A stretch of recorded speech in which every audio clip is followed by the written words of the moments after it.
ಒಂದೇ ನಿಮಿಷ. ಇವತ್ತು ಇಲ್ಲಿ ನಡೀತಾ ಇರೋ ಕಾರ್ಯಕ್ರಮವನ್ನು ನೋಡಬೇಕು ಅಂತ ಬಹಳ ಜನ ಗೆಳೆಯರು ಆಸೆ ಪಟ್ಟಿರೋದ್ರಿಂದ ಅವರಿಗೋಸ್ಕರ ಒಂದು ಇಲ್ಲಿ ಲೈವ್ ಕನೆಕ್ಟ್ ಮಾಡಲಿಕ್ಕೆ ಸ್ವಲ್ಪ 1-2 ನಿಮಿಷ ತಗೊಳ್ತೀನಿ.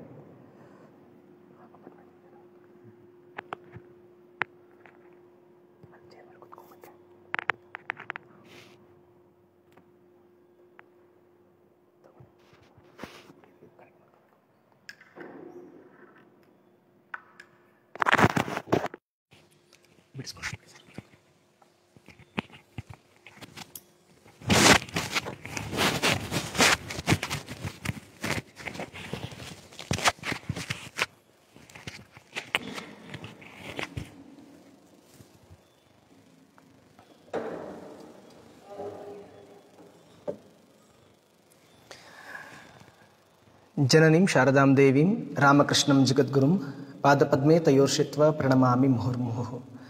ರತ್ನಾಕರಾಧೌತಪದಾಂ ಹಿಮಾಲಯ ಕಿರೀಟಿನೀಂ ಬ್ರಹ್ಮರಾಜರ್ಷಿರತ್ನಾಢ್ಯಾಂ ವಂದೇ ಭಾರತ ಮಾತರಂ. ಮೂಕಂ ಕರೋತಿ ವಾಚಾಲಂ ಪಂಗುಂ ಲಂಘಯತೆ ಗಿರಿಂ ಯತ್ಕೃಪಾ ತಮಹಂ ವಂದೇ ಪರಮಾನಂದ ಮಾಧವಂ.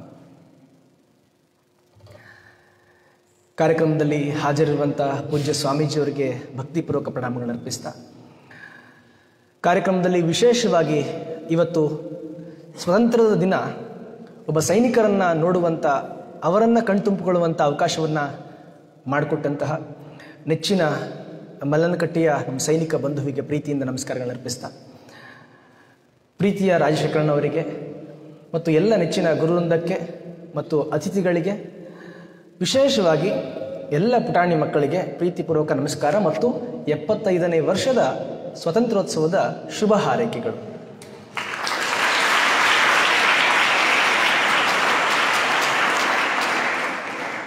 ಮಕ್ಕಳ, ಪ್ರತಿ ವರ್ಷ ಆಚರಿಸುವಂಥ ಸ್ವತಂತ್ರೋತ್ಸವಕ್ಕೂ ಇವತ್ತು ಆಚರಿಸ್ತಾ ಇರುವಂಥ ಸ್ವತಂತ್ರೋತ್ಸವಕ್ಕೂ ಬಹಳ ವ್ಯತ್ಯಾಸ ಏನೂ ಇಲ್ಲ. ಆದರೆ 75ನೇ ವರ್ಷ ಅಂತ ಹೇಳಿದ್ರೆ ಒಂದು ಮಹತ್ವದ ಘಟ್ಟ. ನೀವು ಹೇಗೆ ಎಲ್ಲ ಎಜುಕೇಷನ್ನು ಒಂದೇ ಅಂತ ಭಾವಿಸಿದ್ರು 10ನೇ ತರಗತಿ ಅಂದ ತಕ್ಷಣ ಸ್ವಲ್ಪ ಅಲರ್ಟ್ ಆಗ್ತಿರೋ, ಸೆಕೆಂಡ್ PU ಅಂದ ತಕ್ಷಣ ಸ್ವಲ್ಪ ಇನ್ನೊಂಚೂರು ಜಾಸ್ತಿ ಓದೋದಕ್ಕೆ ಪ್ರಯತ್ನ ಪಡ್ತೀರೋ, ಅದೇ ರೀತಿಯಲ್ಲಿ 75ನೇ ವರ್ಷ ಒಂದು ದೇಶ ಸ್ವತಂತ್ರಗೊಂಡು ಅಂತಂದಾಗ ಅದನ್ನು ಸ್ವಲ್ಪ ವಿಶೇಷವಾಗಿ ಆಚರಣೆ ಮಾಡಬೇಕು, ಅದನ್ನು ಗಾಂಭೀರ್ಯದಿಂದಲೇ ಆಚರಣೆ ಮಾಡಬೇಕು. ಇವತ್ತು ನಮ್ಮ ದೇಶದ ಹೆಮ್ಮೆಯ ಕೆಂಪುಕೋಟೆಯಲ್ಲಿ ಪ್ರಧಾನಮಂತ್ರಿಗಳು ಧ್ವಜಾರೋಹಣ ಮಾಡಿ ಮಾತನಾಡಿರ್ತಾರೆ ಇಷ್ಟೊತ್ತಿಗಾಗಲೇ. ಅದೇ ಸಂದರ್ಭದಲ್ಲಿ ಇಡೀ ದೇಶದಾದ್ಯಂತ ಅಷ್ಟೇ ಅಲ್ಲದೆ ಪ್ರಪಂಚದ ಬೇರೆ ಬೇರೆ ದೇಶಗಳಲ್ಲಿ ನೆಲೆಸಿರ್ತಕ್ಕಂಥ ಅನಿವಾಸಿ ಭಾರತೀಯರು ಸಹ ಸಂಭ್ರಮದಿಂದ ಹೆಮ್ಮೆಯಿಂದ ಧ್ವಜಾರೋಹಣವನ್ನು ಮಾಡಿ ಆನಂದ ತುಂದಿಲರಾಗಿ ಇವತ್ತಿನ ದಿನವನ್ನು ಹಬ್ಬವನ್ನು ಆಚರಣೆ ಮಾಡ್ತಾ ಇರ್ತಾರೆ. ಈ ಸುಸಂದರ್ಭದಲ್ಲಿ ನಾವುಗಳು ಸಹ ಈ ವಿದ್ಯಾನಿಕೇತನದ ಒಳಗಡೆ ವಿಶೇಷ ರೀತಿಯಲ್ಲೇ ಕಾರ್ಯಕ್ರಮವನ್ನು ಆಚರಣೆ ಮಾಡ್ತಾ ಇದ್ದೀವಿ. ನೀವೆಲ್ಲ ಬಹಳ ಕಷ್ಟಪಟ್ಟು ಬಹಳ ಕಡಿಮೆ ಅವಧಿಯಲ್ಲಿ ಪೆರೇಡ್ ಮಾರ್ಚ್ ಫಾಸ್ಟನ್ನು ಪ್ರಾಕ್ಟೀಸ್ ಮಾಡಿದ್ದೀರಾ, ಯೋಗಾಸನಗಳನ್ನು ಪ್ರಾಕ್ಟೀಸ್ ಮಾಡಿದ್ದೀರಾ, ಸೂರ್ಯ ನಮಸ್ಕಾರವನ್ನು ಪ್ರಾಕ್ಟೀಸ್ ಮಾಡಿದ್ದೀರಾ, ಭಜನೆಯನ್ನು ಅದ್ಭುತವಾಗಿ ಹಾಡೋದನ್ನು ಕಲ್ತಿದ್ದೀರಾ ಮತ್ತು ಸಂಸ್ಕೃತದಲ್ಲಿ ಇಂಗ್ಲಿಷ್ನಲ್ಲಿ ಎರಡೂ ಭಾಷೆಯಲ್ಲೂ ಒಳ್ಳೆಯ ಭಾಷಣವನ್ನು ಕೂಡ ಕೊಟ್ಟಿದ್ದೀರಾ.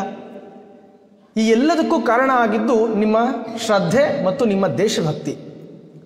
ಬಹಳ ಆನಂದ ಆಯಿತು. ಬೆಳಗ್ಗಿನಿಂದ ಇವತ್ತಿನವರೆಗೂ ಈಗಿನವರೆಗೂ ನಡೆದಂಥ ಎಲ್ಲ ಕಾರ್ಯಕ್ರಮಗಳು ತುಂಬ ಪರ್ಫೆಕ್ಟ್ ಆಗಿತ್ತು. ಈ ಪದ ನಾನು ಮತ್ತೆ ಬಳಸಲಿಕ್ಕೆ ಇಷ್ಟಪಡ್ತೀನಿ, ಪರ್ಫೆಕ್ಷನ್ ಅನ್ನೋ ಪದ. ಪೆರೇಡ್ನಲ್ಲೂ ನಾನು ಗಮನಿಸಿದೆ, ಕಡೆಯಲ್ಲಿ ಸ್ಟಾಪ್ ಮಾಡಿದಾಗ ಯಾರೋ ಒಂದಿಬ್ಬರು ತಪ್ಪು ಮಾಡಿಬಿಡ್ತಾರೆ. ಸಾಮಾನ್ಯವಾಗಿ ನೀವು ಗಮನಿಸಿರ್ತೀರ, ಪೆರೇಡ್ ಮಾಡಬೇಕಾದ್ರೆ ಕದಂತಲ್ಲಿ ಮಾಡಬೇಕಾದ್ರೆ ಒಂದು ಕಾಲು ಆ ಕಡೆ ಈ ಕಡೆ ಹಾಕಿದ್ರು ಸ್ಟಾಪ್ ಕೊನೆಯಲ್ಲಿ ಸರಿಗೆ ಬರಲ್ಲ, ಅವಾಗ ಗೊತ್ತಾಗುತ್ತೆ ಪ್ರಾಕ್ಟೀಸ್ ಆಗಿಲ್ಲ ಅಂತ. ಆದರೆ ನಿಮ್ಮ ಒಂದು ಪೆರೇಡ್ ಏನಿತ್ತೋ ಮಾರ್ಚ್ ಫಾಸ್ಟು ಬಹಳ ಸುಂದರವಾಗಿತ್ತು, ಒಂದು ತಪ್ಪಿಗೆ ಅವಕಾಶ ಆಗಿರಲಿಲ್ಲ.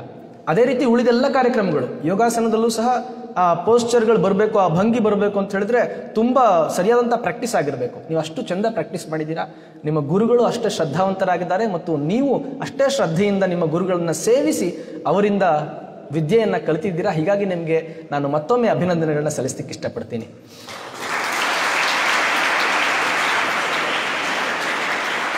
ಮಕ್ಕಳ, ಇವತ್ತು ಸ್ವತಂತ್ರೋತ್ಸವದ ದಿನ ನಾವು ಕೆಲವೊಂದು ವಿಚಾರಗಳನ್ನು ವಿಶೇಷವಾಗಿ ಗಮನ ಹರಿಸಲೇಬೇಕು. ಅದೇನು ಅಂದರೆ, ಯಾಕಾಗಿ ನಾವು ಸ್ವತಂತ್ರ ದಿನವನ್ನು ಆಚರಣೆ ಮಾಡ್ತಾ ಇದ್ದೀವಿ?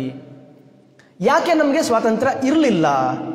ನಮ್ಮ ಸ್ವಾತಂತ್ರ್ಯವನ್ನು ಕಿತ್ತುಕೊಂಡಿದ್ದವರು ಯಾರು? ಮತ್ತು ಹಾಗೆ ಕಿತ್ತುಕೊಂಡ ಸ್ವಾತಂತ್ರ್ಯವನ್ನು ಮತ್ತೆ ನಾವು ಹೇಗೆ ಪಡ್ಕೊಂಡ್ವಿ? ಆ ಪಡ್ಕೊಳ್ಳಿಕ್ಕೆ ಕಾರಣಕರ್ತರಾದಂಥ ಮಹನೀಯರು ಯಾರ್ಯಾರು ಮತ್ತು ಅವರು ಹೇಗೆ ಹೋರಾಟ ಮಾಡಿ ನಮಗೆ ಸ್ವಾತಂತ್ರ್ಯವನ್ನು ಕೊಡಿಸಿಕೊಟ್ರು? ಮತ್ತು ಸ್ವತಂತ್ರ ಪಡೆದ ನಂತರ ನಾವು ಹೇಗೆ 75 ವರ್ಷ ಬದುಕಿದ್ದೀವಿ, ಇನ್ನು ಮುಂದಿನ ದಿನಗಳನ್ನು ನಾವು ಹೇಗೆ ಬದುಕಲಿದ್ದೀವಿ, ಇಷ್ಟು ವಿಚಾರಗಳನ್ನು ಒಂದು ಫ್ರೇಮ್ ಹಾಕಿ ಇಟ್ಟರೆ ಅದು ನಾನಿವತ್ತು ಮಾತನಾಡಲಿಕ್ಕೆ ಕೊಟ್ಟಿರುವಂಥ ವಿಚಾರ. ಮೊದಲನೇ ಪ್ರಶ್ನೆ, ನಮಗೆ ಸ್ವತಂತ್ರವನ್ನ ಯಾಕೆ ಕಿತ್ತುಕೊಳ್ಳಲಾಯಿತು? ಭಾರತೀಯರಾದ ನಮ್ಮಿಂದ ಸ್ವಾತಂತ್ರ್ಯವನ್ನ ಯಾರು ಮತ್ತು ಯಾಕೆ ಕಿತ್ತುಕೊಂಡ್ರು ಅಂತ. ಅದಕ್ಕೂ ಮುಂದಿನ ಪ್ರಶ್ನೆ, ಭಾರತೀಯರಾದ ನಾವು ಯಾರು? ಭಾರತ ಅನ್ನೋ ದೇಶ ಅಂದ್ರೆ ಏನು? ಆ ದೇಶಕ್ಕೆ ಈ ಹೆಸರು ಹೇಗೆ ಬಂತು? ಅದರ ಹುಟ್ಟು ಹೇಗಾಯಿತು? ಇವೆಲ್ಲವನ್ನು ತಿಳ್ಕೊಳ್ಬೇಕಲ್ವಾ? ನಿಮ್ಮೆಲ್ಲರಿಗೂ ಒಂದು ಡೇಟ್ ಆಫ್ ಬರ್ತ್ ಇರುತ್ತೆ, ಹೌದು ತಾನೆ? ಶಾಲೆಯಲ್ಲಿ ಅಡ್ಮಿಷನ್ ಮಾಡ್ಕೊಳ್ಳಿಕ್ಕಿಂತ ಮುಂಚೆ ಕೇಳುವಂಥ ಮೊದಲನೇ ಪ್ರಶ್ನೆ, ನಿನ್ನ ಡೇಟ್ ಆಫ್ ಬರ್ತ್ ಏನು ಅಂತ. ಹೆಸರು ಕೇಳೋದಕ್ಕಿಂತ ಮುಂಚೆ ಅದನ್ನೇ ಕೇಳಬೇಕು. ಯಾಕಂದ್ರೆ 8ನೇ ಕ್ಲಾಸಿಗೆ ಸೇರಿಸಬೇಕಾ, 7ನೇ ಕ್ಲಾಸಿಗೆ ಸೇರಿಸಬೇಕಾ ಗೊತ್ತಾಗಬೇಕಲ್ಲ, LKGಗೆ ಸೇರಿಸಬೇಕಾ, UKGಗೆ ಸೇರಿಸಬೇಕಲ್ಲ ಗೊತ್ತಾಗಬೇಕಲ್ಲ. ಸೊ ಡೇಟ್ ಆಫ್ ಬರ್ತ್ ಕೇಳ್ತಾರೆ. ನಾವು ಬಹಳ ಧೈರ್ಯದಿಂದ ಡೇಟ್ ಆಫ್ ಬರ್ತ್ ಹೇಳ್ತೀವಿ, ಬರ್ತ್ ಸರ್ಟಿಫಿಕೇಟ್ ಬೇಕಿದ್ರೆ ತೋರಿಸ್ಬಿಡ್ತೀವಿ. ಆದರೆ ನಮ್ಮ ದೇಶ ಇದೆಯಲ್ಲ ಭಾರತ, ಈ ದೇಶಕ್ಕೆ ಬರ್ತ್ ಸರ್ಟಿಫಿಕೇಟೇ ಇಲ್ಲ. ಹೆಂಗೆ ಇದು? ನಮಗೆಲ್ಲ ಬರ್ತ್ ಸರ್ಟಿಫಿಕೇಟ್ ಇದೆ, ನಮ್ಮ ದೇಶಕ್ಕೆ ಯಾಕೆ ಬರ್ತ್ ಸರ್ಟಿಫಿಕೇಟ್ ಇಲ್ಲ? ನಮ್ಮ ದೇಶ ಯಾವಾಗ ಹುಟ್ಟಿತು ಅಂತ ಯಾರಿಗೂ ಗೊತ್ತಿಲ್ವಲ್ಲ. ಯಾಕೆ ಅಂತ ಹೇಳಿದ್ರೆ, ಯಾಕೆ ಅಂತಂದ್ರೆ ಇನ್ನೊಂದು ಪ್ರಶ್ನೆ ನಿಮಗೆ ಆ ಪರ್ಯಾಯವಾಗಿ ಕೇಳ್ತೀನಿ. ಶಿವ ಅಂತ ನೀವೆಲ್ಲ ಕೇಳಿದಿರಲ್ವಾ, ವಿಷ್ಣು ಅಂತ ಕೇಳಿದಿರಲ್ವಾ, ಚಾಮುಂಡೇಶ್ವರಿ, ದುರ್ಗಿ, ಕಾಳಿ ಎಲ್ಲರನ್ನು ಕೇಳಿದೀವಲ್ವಾ? ಇವ್ರ ಡೇಟ್ ಆಫ್ ಬರ್ತ್ ಏನು ಗೊತ್ತಿದೆಯಾ ಯಾರಿಗಾದ್ರು? ಶಿವನ್ ಡೇಟ್ ಆಫ್ ಬರ್ತ್ ಗೊತ್ತಾ ನಿಮಗೆ? ಎಷ್ಟು ಸಾವಿರ ವರ್ಷಗಳ ಹಿಂದೆ ಶಿವ ಹುಟ್ಟಿದ ಅಂತ ಗೊತ್ತಿಲ್ಲ. ಭಗವಂತನಿಗೆ ಹೇಗೆ ಡೇಟ್ ಆಫ್ ಬರ್ತ್ ಇಲ್ವೋ, ಭಗವಂತ ಸೃಷ್ಟಿಸಿದಂತ ಈ ಭಾರತ ಭೂಮಿಗೂ ಡೇಟ್ ಆಫ್ ಬರ್ತ್ ಇಲ್ಲ ಅಂತ ತುಂಬಾ ಜನ ಅಭಿಪ್ರಾಯ ಪಡ್ತಾರೆ. ಯಾಕಂತ ಹೇಳಿದ್ರೆ, ಭಾರತ ಭಗವಂತ ಎಷ್ಟು ಪ್ರಾಚೀನನೋ ಅಷ್ಟೇ ಪ್ರಾಚೀನ ನಮ್ಮ ರಾಷ್ಟ್ರ ಅಂತ. ದೇವಭೂಮಿ ಅಂತ ಈ ಭೂಮಿಯನ್ನು ನಾವು ಕರಿಬಹುದು, ಪುಣ್ಯ ಭೂಮಿ, ದೇವಭೂಮಿ ಅಂತೆಲ್ಲ ಕರೀತಾರೆ. ಯಾಕಂದ್ರೆ ಜಗತ್ತಿನ ಬೇರೆ ಬೇರೆ ರಾಷ್ಟ್ರಗಳಿಗೆಲ್ಲ ಡೇಟ್ ಆಫ್ ಬರ್ತ್ ಇದೆ. ನೀವು ಪಾಕಿಸ್ತಾನ ಡೇಟ್ ಆಫ್ ಬರ್ತ್ ಏನು ಅಂತ ಕೇಳಿದ್ರೆ ನಾನು ಹೇಳ್ತೀನಿ, ನೀವೇ ಹೇಳ್ತೀರಾ. ಆಗಸ್ಟ್ 14, 1947 ಅಲ್ಲಿವರೆಗೂ ಪಾಕಿಸ್ತಾನ ಜಗತ್ತಿನಲ್ಲಿ ಇರಲಿಲ್ಲ. ಅವತ್ತು ಹುಟ್ಟಿದ ಪಾಕಿಸ್ತಾನ. ಅಮೆರಿಕ ಯಾವಾಗ ಹುಟ್ಟಿತು? ಕೊಲಂಬಸ್ ಅಮೆರಿಕಕ್ಕೆ ಯಾವಾಗ ಹೋದ್ನೋ ಅವತ್ತು ಅಮೆರಿಕ ಜನ್ಮ ತಾಳ್ತು ಅಂತ ನಾವೆಲ್ಲರೂ ಹೇಳ್ತೀವಿ. ಹಾಗೆ ಜಗತ್ತಿನ ಎಲ್ಲ ರಾಷ್ಟ್ರಗಳಿಗೂ ಒಂದೊಂದು ಡೇಟ್ ಆಫ್ ಬರ್ತ್ ನೀವು ಕೊಡಬಹುದು. ಭೂತಾನ್ ಇಷ್ಟನೇ ಇಸ್ವಿಲಿ, ಶ್ರೀಲಂಕಾ ಇಷ್ಟನೇ ಇಸ್ವಿಲಿ, ಎಲ್ಲದಕ್ಕೂ ಕೊಡಬಹುದು. ಆದರೆ ಭಾರತ ಅನ್ನೋ ದೇಶಕ್ಕೆ ಡೇಟ್ ಆಫ್ ಬರ್ತ್ ಕೊಡೋದಕ್ಕೆ, ಹೇಳೋದಕ್ಕೆ ನಮ್ಮ ಕೈ ಸಾಧ್ಯ ಆಗಲ್ಲ. ಯಾಕಂದ್ರೆ ಭಾರತ ಅಷ್ಟು ಪ್ರಾಚೀನ. ಸ್ವಾಮಿ ವಿವೇಕಾನಂದರು ಅಮೆರಿಕಾದಲ್ಲಿ ಚಿಕಾಗೋ ಸರ್ವಧರ್ಮ ಸಮ್ಮೇಳನದಲ್ಲಿ ಭಾಷಣ ಮಾಡಬೇಕಾದ್ರೆ, ನಾನು ಯಾವ ದೇಶದಿಂದ ಬಂದಿದ್ದೀನಿ ಗೊತ್ತಾ ಅಂತ ಪ್ರಶ್ನೆ ಮಾಡಿ ಅವರು ಅದಕ್ಕೆ ತಾವೇ ಉತ್ತರ ಕೊಟ್ಟು ಹೇಳ್ತಾರೆ, ಜಗತ್ತಿನ ಅತ್ಯಂತ ಪ್ರಾಚೀನ ರಾಷ್ಟ್ರದಿಂದ ನಾನು ಬಂದಿದ್ದೀನಿ ಅಂತ. ಎಷ್ಟು ಹೆಮ್ಮೆ ನೋಡಿ. ಅಮೆರಿಕದ 7,500 ಜನ ಆಡಿಯನ್ಸ್ ಅಲ್ಲಿ ನೆರೆದಿದ್ದವರು ಎಲ್ಲರ ಮುಂದೆ ಸ್ವಾಮೀಜಿ ಹೆಮ್ಮೆಯಿಂದ ಘೋಷಣೆ ಮಾಡ್ಕೊಳ್ತಾರೆ, ನಾನು ಇಂಡಿಯನ್, ನಾನು ಭಾರತೀಯ ಅಂತ ಹೆಮ್ಮೆ ಪಡ್ತೀನಿ. ಯಾಕೆ ಅಂದ್ರೆ 10,000 ವರ್ಷಗಳಿಗಿಂತಲೂ ಹಿಂದಿನ ಇತಿಹಾಸ ನಮಗಿದೆ, ನಿಮ್ ಯಾರಿಗೂ ಇಲ್ಲ. 7,500 ಜನ ಕೂತಿದ್ದೀರಲ್ಲ, 7,500 ಜನಕ್ಕೂ ನಿಮ್ಮ ಇತಿಹಾಸ ಅಷ್ಟು ಹಿಂದಕ್ಕೆ ಹೋಗ್ಲಿಕ್ಕೆ ಸಾಧ್ಯ ಇಲ್ಲ. ನನಗೆ ಮಾತ್ರ ಇಲ್ಲಿರೋ ಅಷ್ಟು ಜನರಲ್ಲಿ ಹೆಮ್ಮೆ, 10,000 ವರ್ಷಗಳಿಗಿಂತಲೂ ಹಿಂದಿನ ಇತಿಹಾಸ ನಾನು ಹೊಂದಿದ್ದೀನಿ ಅಂತ. ಅಲ್ಲಿವರೆಗೂ ಅವರು ಬೇರೆ ತರ ನೋಡ್ತಾ ಇರ್ತಾರೆ. ಭಾರತ ಅಂತ ಹೇಳಿದ್ರೆ ಒಂದು ಬಡ ರಾಷ್ಟ್ರ, ಭಾರತ ಅಂತ ಹೇಳಿದ್ರೆ ಗುಲಾಮಿ ರಾಷ್ಟ್ರ, ಭಾರತದಲ್ಲಿ ಇರ್ತಕ್ಕಂಥವರೆಲ್ಲ ಅನಾಗರಿಕರು, ಅಸಂಸ್ಕೃತರು, ಸಂಸ್ಕೃತಿ ಇಲ್ಲ ಅವರಿಗೆ ಅಂತ ಅವರೆಲ್ಲ ಅನ್ಕೊಂಡ್ಬಿಟ್ಟಿರ್ತಾರೆ ನಮ್ಮ ಮೇಲ್ನೋಟವನ್ನು ನೋಡಿ.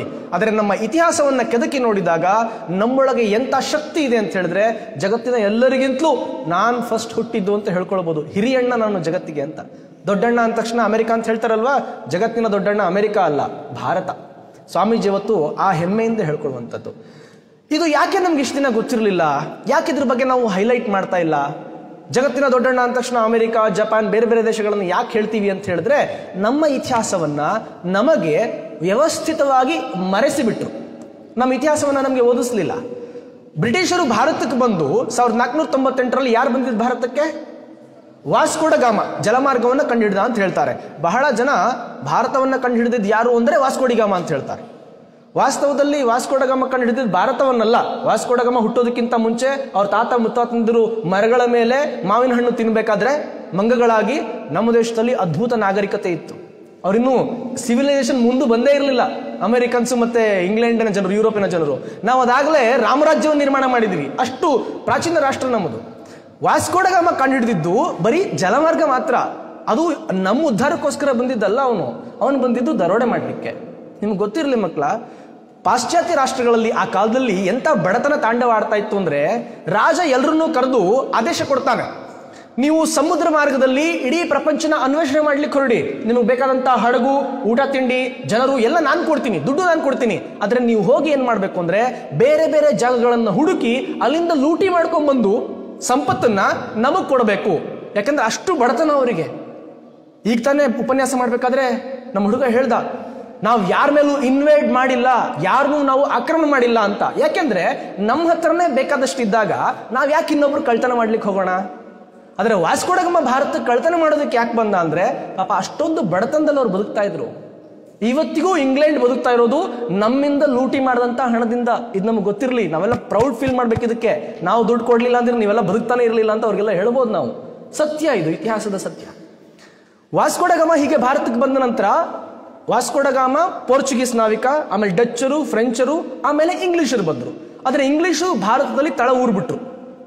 ಅವರು ಭಾರತಕ್ಕೆ ಬಂದು ಯೋಚನೆ ಮಾಡ್ತಾರೆ, ಭಾರತದ ಇತಿಹಾಸವನ್ನೆಲ್ಲ ಅಧ್ಯಯನ ಮಾಡ್ಲಿಕ್ಕೆ ಶುರು ಮಾಡಿದ್ರು. ಅವ್ರಿಗೆ ಗೊತ್ತಾಯ್ತು ಭಾರತ ನಮಗಿಂತಲೂ ಗ್ರೇಟ್ ಅಂತ. ಆದ್ರೆ ಹಂಗಂತ ಒಪ್ಕೊಂಡ್ಬಿಟ್ರೆ ನಮ್ಮನ್ನು ಆಳೋದಕ್ಕೆ ಹೇಗೆ ಸಾಧ್ಯ? ನಮ್ಮನ್ನು ಗುಲಾಮರನ್ನಾಗಿ ಇಟ್ಕೊಳ್ಳೋಕೆ ಹೇಗೆ ಸಾಧ್ಯ? ಅದಕ್ಕೆ ಅವರು ವ್ಯವಸ್ಥಿತವಾಗಿ ನಮಗೆ ಸುಳ್ಳು ಹೇಳ್ತಾ ಬಂದ್ರು.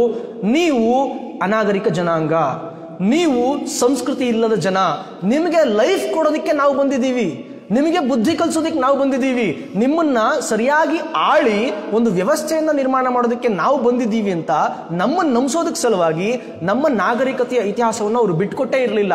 ಆದರೆ ಭಗವಂತ ದೊಡ್ಡವನು ಎಲ್ರಿಗಿಂತಲೂ. ನಾವು ಚಾಪೆ ಕೆಳಗೆ ತೂರಿದ್ರೆ ಭಗವಂತ ರಂಗೋಲಿ ಕೆಳಗೆ ತೂರ್ತಾನೆ. ಬ್ರಿಟಿಷರು ಪಾಪ ಚಾಪೆ ಕೆಳಗೆ ತೂರಿದ್ರು, ನಮ್ಮ ಇತಿಹಾಸವನ್ನ ಮರೆಸಿದ್ರು. ಆದ್ರೆ ಅದೊಮ್ಮೆ ಹರಪ್ಪ ಮತ್ತು ಮೆಹೆಂಜಾದಾರೋ ಹೆಸರು ಕೇಳಿದಿರಲ್ವಾ? ಅಲ್ಲಿ ರೈಲ್ವೆ ಹಳಿಯನ್ನ ಹಾಕೋದಿಕ್ ಸಲುವಾಗಿ ಬ್ರಿಟಿಷರು ರೈಲ್ವೆ ಹಳಿ ಹಾಕಿದ್ ಮತ್ತೆ ನಮ್ಮ ಉದ್ಧಾರಕ್ಕಲ್ಲ, ಗೊತ್ತಿರಲಿ, ನಮ್ಮಲ್ಲಿದ್ದಂಥ ಸಂಪತ್ತನ್ನು ಸಾಗಿಸೋದಿಕ್ಕೆ ಸಮುದ್ರದ ತೀರಕ್ಕೆ ರೈಲ್ವೆ ಹಳಿ ಹಾಕೊಂಡಿದ್ದು. ಬಹಳ ಜನ ಹೇಳ್ತಾರೆ ಬ್ರಿಟಿಷರು ಬರಲಿಲ್ಲ ಅಂದಿದ್ರೆ ನಮ್ಗೆ ಟ್ರೈನೇ ಇರ್ತಿರ್ಲಿಲ್ಲ ಅಂತ. ಅದೆಲ್ಲ ಸುಳ್ಳು. ಬ್ರಿಟಿಷರು ಬಂದಿದ್ದು ನಮಗೆ ಟ್ರೈನ್ ಹಾಕೊಡಕ್ಕಲ್ಲ, ರೈಲ್ವೆ ಹಳಿ ಹಾಕ್ಲಿಕ್ಕೆ ಅವ್ರು ಬಂದಿದ್ದಲ್ಲ. ಅವ್ರು ರೈಲ್ವೆ ಹಳಿ ಹಾಕಿದ್ದು ನಮ್ಮ ಸಂಪತ್ತನ್ನು ಲೂಟಿ ಮಾಡೋದಕ್ಕೆ. ಇದು ನಿಮಗೆ ಗೊತ್ತಿರಲಿ, ಇತಿಹಾಸವನ್ನ ಹೆಂಗೆಲ್ಲ ತಿರುಗಿಸ್ತಾರೆ ಅಂತ ಗೊತ್ತಿರಲಿ. ರೈಲ್ವೆ ಹಳಿ ಹಾಕ್ಬೇಕಾದ್ರೆ ಭೂಮಿನ ಅಗಿತಾ ಇದ್ರು. ಅಗಿಯಬೇಕಾದ್ರೆ ಅವ್ರಿಗೆ ಯಾವುದೋ ಒಂದು ಸ್ಟ್ರಕ್ಚರ್ ಸಿಕ್ತು ಭೂಮಿ ಒಳಗಡೆ. ಮಣ್ಣನ್ನು ತೆಗಿತಾ ತೆಗಿತಾ ಹೋದಂತೆ ಅಲ್ಲೊಂದು ದೊಡ್ಡ ನಗರನೇ ಸಿಕ್ಬಿಡ್ತು, ಒಂದು ಸಿಟಿ ಅಂದ್ರೆ ಈ ತರ ಎಲ್ಲ ಬಿಲ್ಡಿಂಗ್ ಇರಲಿಲ್ಲ, ಬಿಲ್ಡಿಂಗ್ ಎಲ್ಲ ಬಿದ್ದೋಗ್ಬಿಟ್ಟಿದ್ವು, ಅದರ ಅವಶೇಷಗಳು ಮಾತ್ರ ಉಳಿದಿದ್ವು. ಅದನ್ನ ಶೋಧಿಸ್ತಾ ಹೋದಂತೆ ಪುರಾತತ್ವ ಇಲಾಖೆಯವರು ಬರ್ತಾರೆ, ಸಂಶೋಧಕರು ಬರ್ತಾರೆ. ಎಲ್ಲರೂ ನೋಡಿದಾಗ ಅಲ್ಲಿ ಅವ್ರಿಗೆ ಅರ್ಥ ಆಯ್ತು, ಇಲ್ಲಿ ಸುಮಾರು 2000 ವರ್ಷಗಳ ಹಿಂದೆ ಒಂದು ದೊಡ್ಡ ಸಿಟಿ ಇತ್ತು ಅಂತ. ಆ ಸಿಟಿ ಹೇಗಿತ್ತು ಗೊತ್ತೇನು? ಇವತ್ತಿನ ಮಾಡರ್ನ್ ಸಿಟಿಗಳು ಹೇಗಿರುತ್ತೋ, ಲೇಔಟ್ಗಳು ಅಂತ ನಾವೆಲ್ಲ ಕರಿತೀವಲ್ಲ, ಆ ರೀತಿಯ ಸಿಟಿಯನ್ನ 2000 ವರ್ಷದ ಹಿಂದೆನೆ ಮಾಡಿದ್ರು. ಆ ಸಿಟಿಯ ವಿಶೇಷ ಏನು ಅಂದ್ರೆ ಮನೆಗಳನ್ನ ಓರಣವಾಗಿ ಕಟ್ಟಿದ್ರು. ಅಂದ್ರೆ ಒಂದು ಸಿಸ್ಟಮ್ಯಾಟಿಕಲ್ ವೇ ಅಲ್ಲಿ ಮನೆಗಳನ್ನ ಕಟ್ಟಿದ್ರು. ಸುಟ್ಟ ಇಟ್ಟಿಗೆಗಳಿಂದ ಕಟ್ಟಿದ್ರು. ಆ ಕಾಲದಲ್ಲಿ ಸುಟ್ಟ ಇಟ್ಟಿಗೆ ಬೆಳೆಸಿದ್ರು ಅವರು. ಆಮೇಲೆ ಮನೆಯ ಎಲ್ಲ ಮನೆಗಳು, ರಸ್ತೆಗಳು ಒಂದೇ ಸಮನಾಗಿದ್ವು. ಅಂದ್ರೆ 30 ಫೀಟ್ ರಸ್ತೆ ಇದ್ರೆ ಒಂದು ರಸ್ತೆ, ಪಕ್ಕದ ರಸ್ತೆನೂ ಅಷ್ಟೇ, ಅದ್ರ ಪಕ್ಕದ ರಸ್ತೆನೂ ಅಷ್ಟೇ. ಒಂದು ಸಿಸ್ಟಮ್ಯಾಟಿಕಲ್ ವೇ ಅಲ್ಲಿ ಒಂದು ಸಿಟಿಯನ್ನ ಯೋಜನೆ ಮಾಡಿದ್ರು ಅವರು. ನಗರ ಯೋಜನೆ ಅಂತ ಕರೀತಾರೆ, ಸಿಟಿ ಪ್ಲಾನಿಂಗ್ ಅಂತ. ಮೂಡ ಎಲ್ಲ ಕೇಳಿದಿರಲ್ಲ ನೀವು, ಆ ಇಂಜಿನಿಯರ್ಸ್ಗಳದೆಲ್ಲ ಅದೇ ಕೆಲಸ. ಈ ಕೆಲಸವನ್ನ 2000 ವರ್ಷದ ಹಿಂದೆ ನಮ್ಮ ದೇಶದ ಜನ ಮಾಡ್ಬಿಟ್ಟಿದ್ರು. ಇನ್ನೂ ಆಶ್ಚರ್ಯಕರ ವಿಚಾರ ಅಂದ್ರೆ ಆ ಸಿಟಿಗೆ ಒಂದು ಸ್ವಿಮ್ಮಿಂಗ್ ಪೂಲು ಇತ್ತು, ಇಡೀ ಸಿಟಿಗೆ ಅವತ್ತಿನ ಕಾಲದಲ್ಲಿ. ಇಂಥ ಸಿಟಿ ಒಳಚರಂಡಿ ವ್ಯವಸ್ಥೆಯನ್ನ ಹೊಂದಿತ್ತು. ಒಂದು ಮನೆಯಿಂದ ನೀರು ಬಂದ್ರೆ, ಸ್ನಾನ ಮಾಡಿದ ನೀರು, ಇವತ್ತು ಎಷ್ಟೋ ಏರಿಯಾಗಳಲ್ಲಿ ಒಳಚರಂಡಿ ವ್ಯವಸ್ಥೆ ಸರಿಯಾಗಿಲ್ಲ, ಸಿಟಿಗಳಲ್ಲಿ ಇಲ್ಲ. ಆದ್ರೆ ಅವತ್ತಿನ ಆ ನಗರದಲ್ಲಿ, ಆ ಸಿಟಿಯಲ್ಲಿ ಒಳಚರಂಡಿ ವ್ಯವಸ್ಥೆ ಇತ್ತು. ಇದನ್ನು ನೋಡಿದಂತ ಬ್ರಿಟಿಷರು ದಂಗಾಗಿ ಹೋಗ್ಬಿಟ್ರು. ಇಡೀ ಪ್ರಪಂಚಕ್ಕೆ ಅರ್ಥ ಆಯ್ತು, ಬ್ರಿಟಿಷರು ಇಷ್ಟು ದಿನ ಹೇಳಿದ ಸುಳ್ಳು, ಭಾರತದ ಇತಿಹಾಸ ಇಷ್ಟು ಚಿಕ್ಕದಲ್ಲ, 2000 ವರ್ಷಗಳ ಹಿಂದೆನೆ ಅವರು ರಾಜರಂಗೆ ಬದುಕಿದ್ದಾರೆ ಅಂತ ಗೊತ್ತಾಗ್ಬಿಡ್ತು. ಆದ್ರೆ ಅದನ್ನು ಒಪ್ಕೊಂಡ್ಬಿಟ್ರೆ ಈಗ ಹೋಗಿ ಅರ್ಟಾಗ್ಬಿಡುತ್ತಲ್ಲ ಬ್ರಿಟಿಷರಿಗೆ, ನಾವು ಕಡಿಮೆ, ಭಾರತೀಯರು ಇಂಡಿಯನ್ಸ್ ಜಾಸ್ತಿ ಅಂತ ಹೇಳೋದಕ್ಕೆ ಅವರು ಮುಜುಗರ ಆಗುತ್ತಲ್ಲ. ಅದಕ್ಕೆ ಅವರೊಂದು ಹೊಸ ಥಿಯರಿ ಹುಟ್ಟಾಕಿದ್ರು. ಏನ್ ಥಿಯರಿ? ಇಲ್ಲಿ ಸಿಟಿಯನ್ನ ನಿರ್ಮಾಣ ಮಾಡಿರೋರು ಯಾರು ಅಂತ ಕೇಳಿದ್ರೆ ಅದು ಇಂಡಿಯನ್ಸ್ ಅಲ್ಲ, ಬದಲಾಗಿ ಮಧ್ಯ ಏಷ್ಯಾದಿಂದ ಬಂದಂತ ಆರ್ಯನ್ನರು ಅಂತ ಇಲ್ಲದೆ ಇರೋ ಆರ್ಯನ್ನರನ್ನ ಕ್ರಿಯೇಟ್ ಮಾಡಿದ್ರು. ಅದಕ್ಕೆ ಆರ್ಯನ್ ಇನ್ವೇಷನ್ ಥಿಯರಿ ಅಂತ ಕರೀತಾರೆ, AIT ಅಂತ. ಇದು ಹೇಳಿದ ನಂತರ ಅದಕ್ಕೆ ದಾಖಲೆಗಳನ್ನು ಕೊಡುವಲ್ಲಿ ಅವರು ವಿಫಲರಾದ್ರು. ಹೇಗೆ ಬಂದ್ರು ಹೇಳಿ ಅಂತ ಹೇಳಿದ್ರೆ ಹೊರತ ದಾಖಲೆ ಇಲ್ಲ. ಸುಳ್ಳು ಹುಟ್ಟಿಸಿದವ್ರಿಗೆ ದಾಖಲೆಯಲ್ಲಿ ಸಿಗ್ಲಿಕ್ಕೆ ಸಾಧ್ಯ. ಹೀಗಾಗಿ ಸ್ವಲ್ಪ ಪರಿವರ್ತನೆ ಮಾಡ್ಕೊಳ್ತಾರೆ. ಇಲ್ಲ, ಆರ್ಯನರು ಮಧ್ಯ ಏಷ್ಯಾದಿಂದ ವಲಸೆ ಬಂದವರಷ್ಟೇ, ಇಲ್ಲಿನ ಜನರನ್ನ ಸಾಯಿಸಲಿಲ್ಲ, ಹೊಡಿಲಿಲ್ಲ, ಬಡಿಲಿಲ್ಲ ಅಂತ ಇನ್ನೊಂದಷ್ಟೇನೋ ಚೇಂಜ್ ಮಾಡ್ಕೊಂಡ್ರು. ಮುಂಚೆ ಹಾಗೆ ಹೇಳಿದ್ರು, ದ್ರಾವಿಡರನ್ನ ಓಡಿಸ್ಬಿಟ್ರು ಅವರು ಅಂತ. ವಾಸ್ತವದಲ್ಲಿ ಈ ಸಿಟಿ ನಿರ್ಮಾಣ ಆಗಿದ್ದು ಎಲ್ಲಿ ಅಂತ ಕೇಳಿದ್ರೆ ಸಿಂಧೂ ನದಿ ಹೆಸರು ಕೇಳಿದ್ದೀರಾ? ಇವತ್ತು ಸಿಂಧೂ ನದಿ ನಮ್ಮ ದೇಶದೊಳಗಡೆ ಇದೆಯಾ? ಸಿಂಧೂ ನದಿ ಸ್ವಲ್ಪ ಭಾಗ ಮಾತ್ರ ಇದೆ. ಸಿಂಧೂ ನದಿ ಹುಟ್ಟೋದು ಭಾರತದಲ್ಲಿ, ಆದರೆ ಅದು ಸೇರ್ಕೊಳ್ಳೋದು ಪಾಕಿಸ್ತಾನದಲ್ಲಿ. ಅಂದರೆ ದೇಶ ಡಿವೈಡ್ ಆದಾಗ ಸಿಂಧು ನದಿ ಪಾಕಿಸ್ತಾನಕ್ಕೆ ಸೇರ್ಕೊಂಡ್ಬಿಡ್ತು. ಆ ಸಿಂಧೂ ಬಯಲಿನ ದಡದಲ್ಲಿ ಜಗತ್ತಿನ ಪ್ರಾಚೀನ ನಾಗರಿಕತೆಯೊಂದು ತಲೆ ಎತ್ತಿತ್ತು, ಸಿವಿಲೈಸೇಷನ್. ಅದನ್ನ ನಾವು ಸಿಂಧೂ ಬಯಲಿನ ನಾಗರಿಕತೆ ಅಂತ ಕರಿತೀವಿ. ಗೊತ್ತಿದೆ ಅಲ್ವಾ, ಇದ್ರ ಬಗ್ಗೆ ಓದಿದಿರಲ್ವಾ? ಇದಿಷ್ಟು ಟೆಕ್ಸ್ಟ್ ಬುಕ್ ಅಲ್ಲೇ ಇದೆ ಸರ್, ನೀವೇನು ಹೊಸದಾಗಿ ಹೇಳ್ತಿದ್ದೀರಾ ಅಂತ ನನ್ನನ್ನು ಕೇಳ್ಬೋದು ನೀವು. ಈಗ ನಾನು ಮುಂದಕ್ಕೆ ಟೆಕ್ಸ್ಟ್ ಬುಕ್ಕಲ್ಲಿ ಇಲ್ಲದೆ ಇರೋ ಇನ್ನೊಂದು ಹೊಸ ವಿಚಾರ ಹೇಳ್ತೀನಿ, ನೀವೆಲ್ಲ ಆಶ್ಚರ್ಯಚಕಿತರಾಗ್ತೀರಾ. ಬ್ರಿಟಿಷರು ಅನ್ವೇಷಣೆ ಮಾಡಿದ ಪ್ರಕಾರ ಭಾರತದ ಇತಿಹಾಸ 2000 ವರ್ಷಗಳ ಹಿಂದಕ್ಕೆ ಹೋಯಿತು ಸಿಂಧೂ ಬಯಲಿನ ನಾಗರಿಕತೆಯ ಕಾರಣದಿಂದ. ಆದರೆ 1970ರಲ್ಲಿ ಅಮೆರಿಕಾದ ಒಂದು ಸ್ಯಾಟಲೈಟ್, ಲ್ಯಾಂಡ್ ಸ್ಯಾಟ್ ಅಂತ ಅದರ ಹೆಸರು, ಆ ಲ್ಯಾಂಡ್ ಸ್ಯಾಟಲೈಟ್ ಆಕಾಶದಲ್ಲಿ, ಬಾಹ್ಯಾಕಾಶದಿಂದ ಒಂದು ಪಿಕ್ಚರ್ನ ತೆಗೆಯುತ್ತೆ, ಒಂದು ಫೋಟೋವನ್ನು ತೆಗೆಯುತ್ತೆ. ಆ ಫೋಟೋ ರಾಜಸ್ಥಾನದ ಮರುಭೂಮಿಯದ್ದು. ರಾಜಸ್ಥಾನದ ಮರುಭೂಮಿಯ ಫೋಟೋ ತೆಗೆಯೋದ್ರಿಂದ ಏನಾಗೋಯ್ತು ಅಂತ ಕೇಳಿದ್ರೆ, ಆ ಮರುಭೂಮಿಯ ಜಾಗದಲ್ಲಿ ಯಾವುದೋ ಒಂದು ಕಾಲದಲ್ಲಿ ಒಂದು ದೊಡ್ಡ ನದಿ ಹರಿತಿದ್ದರ ಅವಶೇಷಗಳು ಕಂಡು, ಮಾರ್ಕುಗಳು, ಈ ಕಡೆ ನದಿ ಹೀಗೆ ಹರಿದು ಹೋಗ್ತಾ ಇತ್ತು ಅಂತ. ಯಾವುದಿದು ನದಿ? ನದಿಗಳ ಹೆಸರೆಲ್ಲ ಹೇಳ್ತೀರಾ ಅಂತಂದ್ರೆ ಒಂದು ಮಂತ್ರ ಹೇಳ್ಬೋದು, ನಿಮ್ಗೆಲ್ಲ ಜ್ಞಾಪಕ ಇರುತ್ತೆ. ಸ್ನಾನ ಮಾಡ್ಬೇಕಾದ್ರೆ ತುಂಬಾ ಜನ ಆಸ್ತಿಕರು ಹೇಳ್ಕೊಳ್ತೀರಾ, ಗಂಗೆ ಚ ಯಮುನೆ ಚೈವ ಗೋದಾವರಿ ಸರಸ್ವತಿ ನರ್ಮದೆ ಸಿಂಧು ಕಾವೇರಿ ಜಲೇಸ್ಮಿನ್ ಸನ್ನಿಧಿಂ ಕುರು ಅಂತ. ಇಷ್ಟು ಶ್ಲೋಕದಲ್ಲಿರ್ತಕ್ಕಂಥ ನದಿಗಳಲ್ಲಿ ಎಲ್ಲ ನದಿಗಳು ಇವತ್ತು ಅಸ್ತಿತ್ವದಲ್ಲಿದೆ. ಗಂಗೆ, ಯಮುನೆ, ಗೋದಾವರಿ, ಕಾವೇರಿ ಎಲ್ಲ ನದಿಗಳು ಇವತ್ತು ನಾವು ನೋಡಲು ಸಿಗುತ್ತೆ. ಒಂದೇ ಒಂದು ನದಿ ಮಾತ್ರ ಮಿಸ್ಸಿಂಗ್. ಯಾವುದು? ಸರಸ್ವತಿ ನದಿ. ಎಲ್ಲಿ ಹಂಗಾದ್ರೆ ಸರಸ್ವತಿ ನದಿ? ಶ್ಲೋಕದಲ್ಲಿದೆ, ಭೂಮಿ ಮೇಲೆ ಇಲ್ವಲ್ಲ. ಎಲ್ಲಿ ಹೋಯ್ತು ಆ ನದಿ ಅಂತ ಕೇಳಿದ್ರೆ, 1970ರಲ್ಲಿ ಲ್ಯಾಂಡ್ ಸ್ಯಾಟಲೈಟ್ ಏನ್ ಫೋಟೋ ತೆಗೆದು ಇಲ್ಲೊಂದು ನದಿ ಹರಿತಾ ಇತ್ತು ಅಂತ ರಾಜಸ್ಥಾನದ ಮರುಭೂಮಿಯನ್ನ ತೋರಿಸಿತ್ತೋ, ಆ ನದಿ ಮತ್ಯಾವುದೂ ಅಲ್ಲ, ಅದು ಬತ್ತಿ ಹೋಗಿರ್ತಕ್ಕಂಥ, ಇವತ್ತು ನಮ್ಮ ಕಣ್ಣೆದುರುಗಡೆ ಇಲ್ಲದೆ ಇರ್ತಕ್ಕಂಥ ಸರಸ್ವತಿ ನದಿ ಅಂತ. ಏನು ವಿಶೇಷ? ಸರಸ್ವತಿ ನದಿಯಲ್ಲಿ ಹರಿತಾ ಇತ್ತು ಅನ್ನೋದಕ್ಕಿನೂ ನಾನು ಹೊಸ ವಿಚಾರ ಏನೋ ಹೇಳ್ತೀನಿ ಅನ್ನಲ್ಲ, ಆ ವಿಚಾರಕ್ಕೂ ಏನ್ ಸಂಬಂಧ ಅಂತ ನೀವು ಕೇಳಿದ್ರೆ ಸಂಬಂಧ ಇದೆ. ಅಮೆರಿಕದ ಆ ಸ್ಯಾಟಲೈಟ್ ಕಂಡುಹಿಡಿದಂತಹ ಆ ಸರಸ್ವತಿ ನದಿ ಹರಿತಾ ಇದ್ದಿದ್ದು ಯಾವಾಗ ಅಂತ ಸಂಶೋಧನೆ ಮಾಡಿದ್ರೆ, ನಿನ್ನೆ ಮೊನ್ನೆ ಹರಿದಿದ್ದಲ್ಲ ಅದು. ಸುಮಾರು 6000 ವರ್ಷಗಳ ಹಿಂದೆ ಆ ನದಿ ಭೋರ್ಗರೆದು ಹರಿತಾ ಇತ್ತು. ಹೇಗೆ ಹರಿತಾ ಇತ್ತು ಅಂತ ಕೇಳಿದ್ರೆ, ಇವತ್ತಿನ ಬ್ರಹ್ಮಪುತ್ರ ನದಿಯನ್ನು ಮೀರಿಸಿ ಹರಿತಾ ಇತ್ತು. ಅಷ್ಟು ದೊಡ್ಡ ನದಿ. ಅಷ್ಟು ದೊಡ್ಡ ನದಿ ಕಾಲಾಂತರದಲ್ಲಿ ಭೂಖಂಡಗಳ ಏರುಪೇರಿನಿಂದಾಗಿ ಬತ್ತಿ ಹೋಯ್ತು, ಮಣ್ಣಿನೊಳಗೆ ಸೇರ್ಕೊಂಡ್ಬಿಡ್ತು, ಭೂಮಿ ಒಳಗಡೆ ಸೇರ್ಕೊಂಡ್ಬಿಡ್ತು, ಆ ಜಾಗ ಪೂರ್ತಿ ಬರಡಾಗ್ಬಿಡ್ತು. ಆದರೆ ಇವತ್ತಿಗೂ ರಾಜಸ್ಥಾನದಲ್ಲಿ ಜನವಸತಿ ಇದೆ, ಜನರು ಸಾಕಷ್ಟು ಜನ ಇದ್ದಾರೆ. ಮರುಭೂಮಿಲಿ ಹೇಗಪ್ಪ ನೀವು ಬದುಕ್ತಾ ಇದ್ದೀರಾ ಅಂತ ಕೇಳಿದ್ರೆ, ಅಂಡರ್ ಗ್ರೌಂಡ್ ವಾಟರ್ ಹೆಂಗಿದೆ ಅಂತ ಹೇಳಿದ್ರೆ ಬೇರೆ ಎಲ್ಲ ರಾಜ್ಯಗಳಿಗಿಂತಲೂ ಜಾಸ್ತಿನೇ ಇದೆ. ಆ ಅಂಡರ್ ಗ್ರೌಂಡ್ ವಾಟರ್ ಬೇರೆ ಯಾವುದೂ ಅಲ್ಲ, ಗುಪ್ತಗಾಮಿನಿಯಾಗಿ ಇವತ್ತಿಗೂ ನಿಧಾನಕ್ಕೆ ಹರಿತಾ ಇರ್ತಕ್ಕಂಥ, ಭೂಮಿ ಒಳಗಡೆ ಹರಿತಾ ಇರ್ತಕ್ಕಂಥ ಸರಸ್ವತಿ ನದಿ. ಆ ಸರಸ್ವತಿ ನದಿ ಬಯಲಿನಲ್ಲಿ ಸುಮಾರು 6000 ವರ್ಷಗಳ ಹಿಂದೆ ಜನರು ಇದ್ರು ಅನ್ನೋದಕ್ಕೆ ದಾಖಲೆ ಸಿಕ್ಕಿದೆ. ಆ ದಾಖಲೆ ಹೇಗೆ ಸಿಕ್ತು ಗೊತ್ತೇನು? ಸಿಂಧೂ ಬಯಲಿನ ನದಿಯ ದಂಡೆಯಲ್ಲಿ ಯಾವ್ಯಾವ ಜನವಸತಿ ಪ್ರದೇಶಗಳಿದ್ವೋ ಅದನ್ನ ಲಿಸ್ಟ್ ಮಾಡಿದ್ರು. 10 ನಗರಗಳು, 100 ನಗರಗಳಿದ್ವು. ಆ ಎಲ್ಲ ನಗರಗಳನ್ನು ನೋಡಿದಾಗ ಅದು ಸಿಂಧೂ ಬಯಲಿನ ಆ ಕಡೆ ಈ ಕಡೆ ಇದೆ ಅಂತ ಭಾವಿಸಿದ್ರು. ಆದರೆ ಯಾವಾಗ ಸರಸ್ವತಿ ನದಿ ಹರಿಯುತ್ತಿತ್ತು ಅಂತ ಗೊತ್ತಾಯ್ತೋ, ಆಗ ಪುನರ್ವಿಮರ್ಶೆ ಮಾಡಿದಾಗ ಗೊತ್ತಾಗಿದ್ದ ಸಂಗತಿ ಏನು ಅಂದ್ರೆ, ಸಿಂಧೂ ಬಯಲಿನ ನಾಗರಿಕತೆ ಅಂತ ನಾವು ಯಾವ್ಯಾವ ಜನವಸತಿ ಪ್ರದೇಶಗಳನ್ನ ಗುರುತಿಸಿದ್ವೋ ಅದರಲ್ಲಿ 60% ಜನವಸತಿ ಇದ್ದಿದ್ದು ಸಿಂಧೂ ಬಯಲಿನಲ್ಲ, ಬದಲಾಗಿ ಸರಸ್ವತಿ ನದಿ ಬಯಲಿನಲ್ಲಿ. ಅಂದ್ರೆ ನೀವು ಅರ್ಥ ಮಾಡ್ಕೊಳ್ಳಿ, ನಮ್ಮ ದೇಶ ಹುಟ್ಟಿದ್ದು 2000 ವರ್ಷದ ಹಿಂದೆ ಅಲ್ಲ, ಬದಲಾಗಿ 6000ದಿಂದ 8000 ವರ್ಷಗಳ ಹಿಂದೆ ಸರಸ್ವತಿ ನದಿ ಬಯಲಿನಲ್ಲಿ ನಮ್ಮ ನಾಗರಿಕತೆ ಹುಟ್ಟಿತು ಅಂತ. ನಾವು ಯಾವಾಗ ಹುಟ್ಟಿದ್ವಿ ಅಂತ ಜಗತ್ನವರೇನಾದ್ರೂ ಕೇಳಿದ್ರೆ ಹೆಮ್ಮೆಯಿಂದ ಹೇಳ್ಕೊಳ್ಳಿ, 8000 ವರ್ಷಗಳ ಹಿಂದೆ, 6000 ವರ್ಷಗಳ ಹಿಂದೆ ಸರಸ್ವತಿ ನದಿ ಹರಿತಾ ಇತ್ತಲ್ಲ, ಅಲ್ಲಿ ನಮ್ಮ ಪೂರ್ವಜ ಹುಟ್ಟಿದ್ದು. ವೇದಗಳು ಹುಟ್ಟಿದ್ದು ಅಲ್ಲಿ, ಉಪನಿಷತ್ತುಗಳು ಹುಟ್ಟಿದ್ದು ಅಲ್ಲಿ, ನಮ್ಮ ಇಡೀ ಸಂಸ್ಕೃತಿ ಬೆಳೆದು ನಿಂತಿದ್ದು ಸರಸ್ವತಿ ನದಿ ಬಯಲಿನಲ್ಲಿ ಎನ್ನುವಂಥ ಸತ್ಯ ಸಂಗತಿ ಇವತ್ತು ಪ್ರೂವ್ ಆಗಿದೆ. ಅದಕ್ಕೆ ಜೀನ್ ಮ್ಯಾಪಿಂಗ್ ಮತ್ತು ಕಾರ್ಬನ್ ಡೇಟಿಂಗ್ ನಂತ ವೈಜ್ಞಾನಿಕ ಸಂಶೋಧನೆಗಳು ಕೂಡ ಕಾರಣವಾಗಿ ಇಡೀ ಜಗತ್ತು ಇವತ್ತು ನಿರ್ವಿವಾದಿತವಾಗಿ ನಮ್ಮ ಇತಿಹಾಸ 8-10 ಸಾವಿರ ವರ್ಷಗಳದ್ದು ಅಂತ ಹೇಳುವಂಥ ಸ್ಥಿತಿ ಬಂದಿದೆ. ಇದನ್ನು ನಾನು ನಿಮಗೆ ಯಾಕೆ ಇವತ್ತು ಹೇಳಿದೆ ಅಂತ ಕೇಳಿದ್ರೆ, ಭಾರತ ಅನ್ನೋ ದೇಶ ಎಲ್ಲೋ ಹುಟ್ಟಿ ಸತ್ತೋಗೋದಕ್ಕಿರುವಂಥ ರಾಷ್ಟ್ರ ಅಲ್ಲ. ಇಡೀ ಜಗತ್ತಿಗೆ ಮನುಷ್ಯ ಹೀಗೆ ಸಾಗಬೇಕು ಅಂತ ದಾರಿ ತೋರಿಸೋದಕ್ಕೆ ಹುಟ್ಟಿದಂಥ ದೇಶ, ಇವತ್ತಿಗೂ ದಾರಿ ತೋರಿಸ್ತಾ ಇರ್ತಕ್ಕಂಥ ದೇಶ. ನೀವೆಲ್ಲ ಇವತ್ತು ಯೋಗಾಸನ ಮಾಡಿದ್ರಲ್ಲ, ಆ ಯೋಗಾಸನವನ್ನು ಇವತ್ತು ಜಗತ್ತಿಗೆ ಕಲಿಸ್ಲಿಕ್ಕೆ ಗುರು ಅಂತ ಉಳ್ಕೊಂಡಿದ್ರೆ ಅದು ಭಾರತ ಮಾತ್ರ. ಯಾಕಂದ್ರೆ ಯೋಗವನ್ನು ಅನ್ವೇಷಣೆ ಮಾಡಿದ್ದು ಭಾರತ. ಭಾರತ ಯೋಗವನ್ನು ಅನ್ವೇಷಣೆ ಮಾಡಿರೋದಕ್ಕೆ ಇವತ್ತು ಜೂನ್ 21ನೇ ತಾರೀಕು ಇಡೀ ವರ್ಲ್ಡ್ ಯೋಗ ಡೇಯನ್ನ ಆಚರಣೆ ಮಾಡ್ತಾ ಇದೆ ಮತ್ತು ಯೋಗದಿಂದ ಏನೇನು ಕಲಿಬಹುದು ಅಂತ ಅದು ಪ್ರಯತ್ನಿಸ್ತಾ ಇದೆ. ಭಾರತದ ಶಿಷ್ಯನಾಗ್ಲಿಕ್ಕೆ ಕಾಯ್ತಾ ಇದೆ. ಅದರ ದುರಂತ ಏನು ಗೊತ್ತೇನು? ಅವರೆಲ್ಲರೂ ಸ್ಟೂಡೆಂಟ್ ಆಗೋದಕ್ಕೆ ತಯಾರಿದ್ದಾರೆ, ನಾವೆಲ್ಲ ಮಾಸ್ಟರ್ ಆಗೋದಕ್ಕೆ ಮರೆತು ಬಿಟ್ಟಿದ್ದೀವಿ. ಒಂದು ಕಥೆ ನಿಮಗೆ ಹಿಂದೆ ಹೇಳಿದ್ದೆ, ಬಹುಶಃ ಅದು ಜ್ಞಾಪಕ ಇರ್ಬೋದು. ಹುಲಿಯ ಕತೆ, ಹುಲಿ ಮರಿಯ ಕತೆ ಗೊತ್ತಿದೆಯಾ? ಅದು ಹುಲಿ ಕುರಿ ಕತೆ ಗೊತ್ತಿದೆಯಾ? ಕೇಳಿದಿರಾ ಅಲ್ವಾ? ನಾನು ಹಿಂಗೆ ರಿಪೀಟ್ ಮಾಡ್ಬಿಡ್ತೀನಿ ಚಿಕ್ಕದಾಗಿ. ಒಂದು ಹುಲಿ ಇರುತ್ತೆ, ದೊಡ್ಡ ಹುಲಿ. ಆ ಹುಲಿ ಗುಹೆಯಲ್ಲಿ ಕೂತಿರುತ್ತೆ. ಅದು ಗರ್ಭಿಣಿ, ಹೆಣ್ಣು ಹುಲಿ. ಇನ್ನೇನು ಮರಿ ಹಾಕಬೇಕು, ಊಟ ಇರಲ್ಲ, ಹೊಟ್ಟೆ ಹಸಿತಾ ಇರುತ್ತೆ, ಬೇಟೆ ಆಡ್ಲಿಕ್ಕೆ ಆಗ್ತಾ ಇರಲ್ಲ. ಬೆಟ್ಟದಿಂದ ಕೆಳಗಡೆ ಒಬ್ಬ ಕುರಿ ಮೇಯಿಸೋನು ಕುರಿಗಳನ್ನ ಕರ್ಕೊಂಡ್ ಬಂದಿರ್ತಾನೆ. ಆ ಕುರಿನ ತಿನ್ನೋದಕ್ಕೆ ಅಂತ ಹುಲಿ ಬರುತ್ತೆ, ಬಹಳ ಖುಷಿ ಆಗ್ಬಿಡುತ್ತೆ. ಹಬ್ಬ ಕುರಿಗಳನ್ನ ಕರ್ಕೊಂಡ್ ಬಂದಿದ್ದಾನೆ ಅಂತ ಮೇಲಿಂದ ಧುಮುಕುತ್ತೆ ಕುರಿಯನ್ನು ಹಿಡಿಬೇಕು ಅಂತ. ಕುರಿಗಳು ತಪ್ಪಿಸ್ಕೊಂಡ್ಬಿಡುತ್ತೆ, ಬಂಡೆಗಲ್ ಮೇಲೆ ಬಿದ್ದು ತಲೆ ಹೊಡೆದು ಸತ್ತು ಹೋಗುತ್ತೆ ಹುಲಿ. ತಕ್ಷಣ ಮರಿ ಹಾಕ್ಬಿಡುತ್ತೆ. ಹುಟ್ಟಿದಂತ ಹುಲಿ ಮರಿಗೆ ಕಣ್ಬಿಟ್ಟ ತಕ್ಷಣ ಕಂಡಿದ್ದು ಕುರಿಗಳು. ಅದೇನ್ ಅನ್ಕೊಳ್ತು, ನನ್ನ ತಾಯಿ ಕುರಿ ಅಂತಂದ್ರೆ ನಾನು ಕುರಿನೇ. ಅದು ಹುಲಿ ತರ ಗರ್ಜಿಸೋದು ಬಿಟ್ಟು ಕುರಿ ತರ ಮ್ಯಾನ್ಲಿಕ್ಕೆ ಶುರು ಮಾಡ್ತು. ಹುಲಿ ತರ ಬೇಟೆಯಾಡಿ ಮಾಂಸ ತಿನ್ನೋದನ್ನ ಬಿಟ್ಟು ಹುಲ್ಲು ತಿನ್ನೋದಿಕ್ ಶುರು ಮಾಡ್ತು. ತನ್ನನ್ನು ತಾನು ಕುರಿ ಕುರಿ ಕುರಿ ಅಂತಾನೆ ಭಾವಿಸ್ಬಿಡ್ತು. ವರ್ಷಗಳು ಕಳೀತು, ಹುಲಿ ದೊಡ್ಡದಾಯ್ತು. ಆದ್ರೆ ಮನಸ್ಸಿನಲ್ಲಿ ಮಾತ್ರ ನಾನು ಕುರಿ ನಾನು ಕುರಿ ನಾನು ಕುರಿ ಅನ್ಕೊಂಡೇ ಇದೆ. ಒಂದಿನ ಕಾಡಲ್ಲಿ ಕುರುಬ ಕರ್ಕೊಂಡು ಬಂದ ಕುರಿಗಳನ್ನ ಮೇಯಿಸ್ಲಿಕ್ಕೆ. ಅದ್ರ ಜೊತೆ ಹುಲಿನೂ ಹುಲ್ ತಿಂತ ಕೂತಿತ್ತು.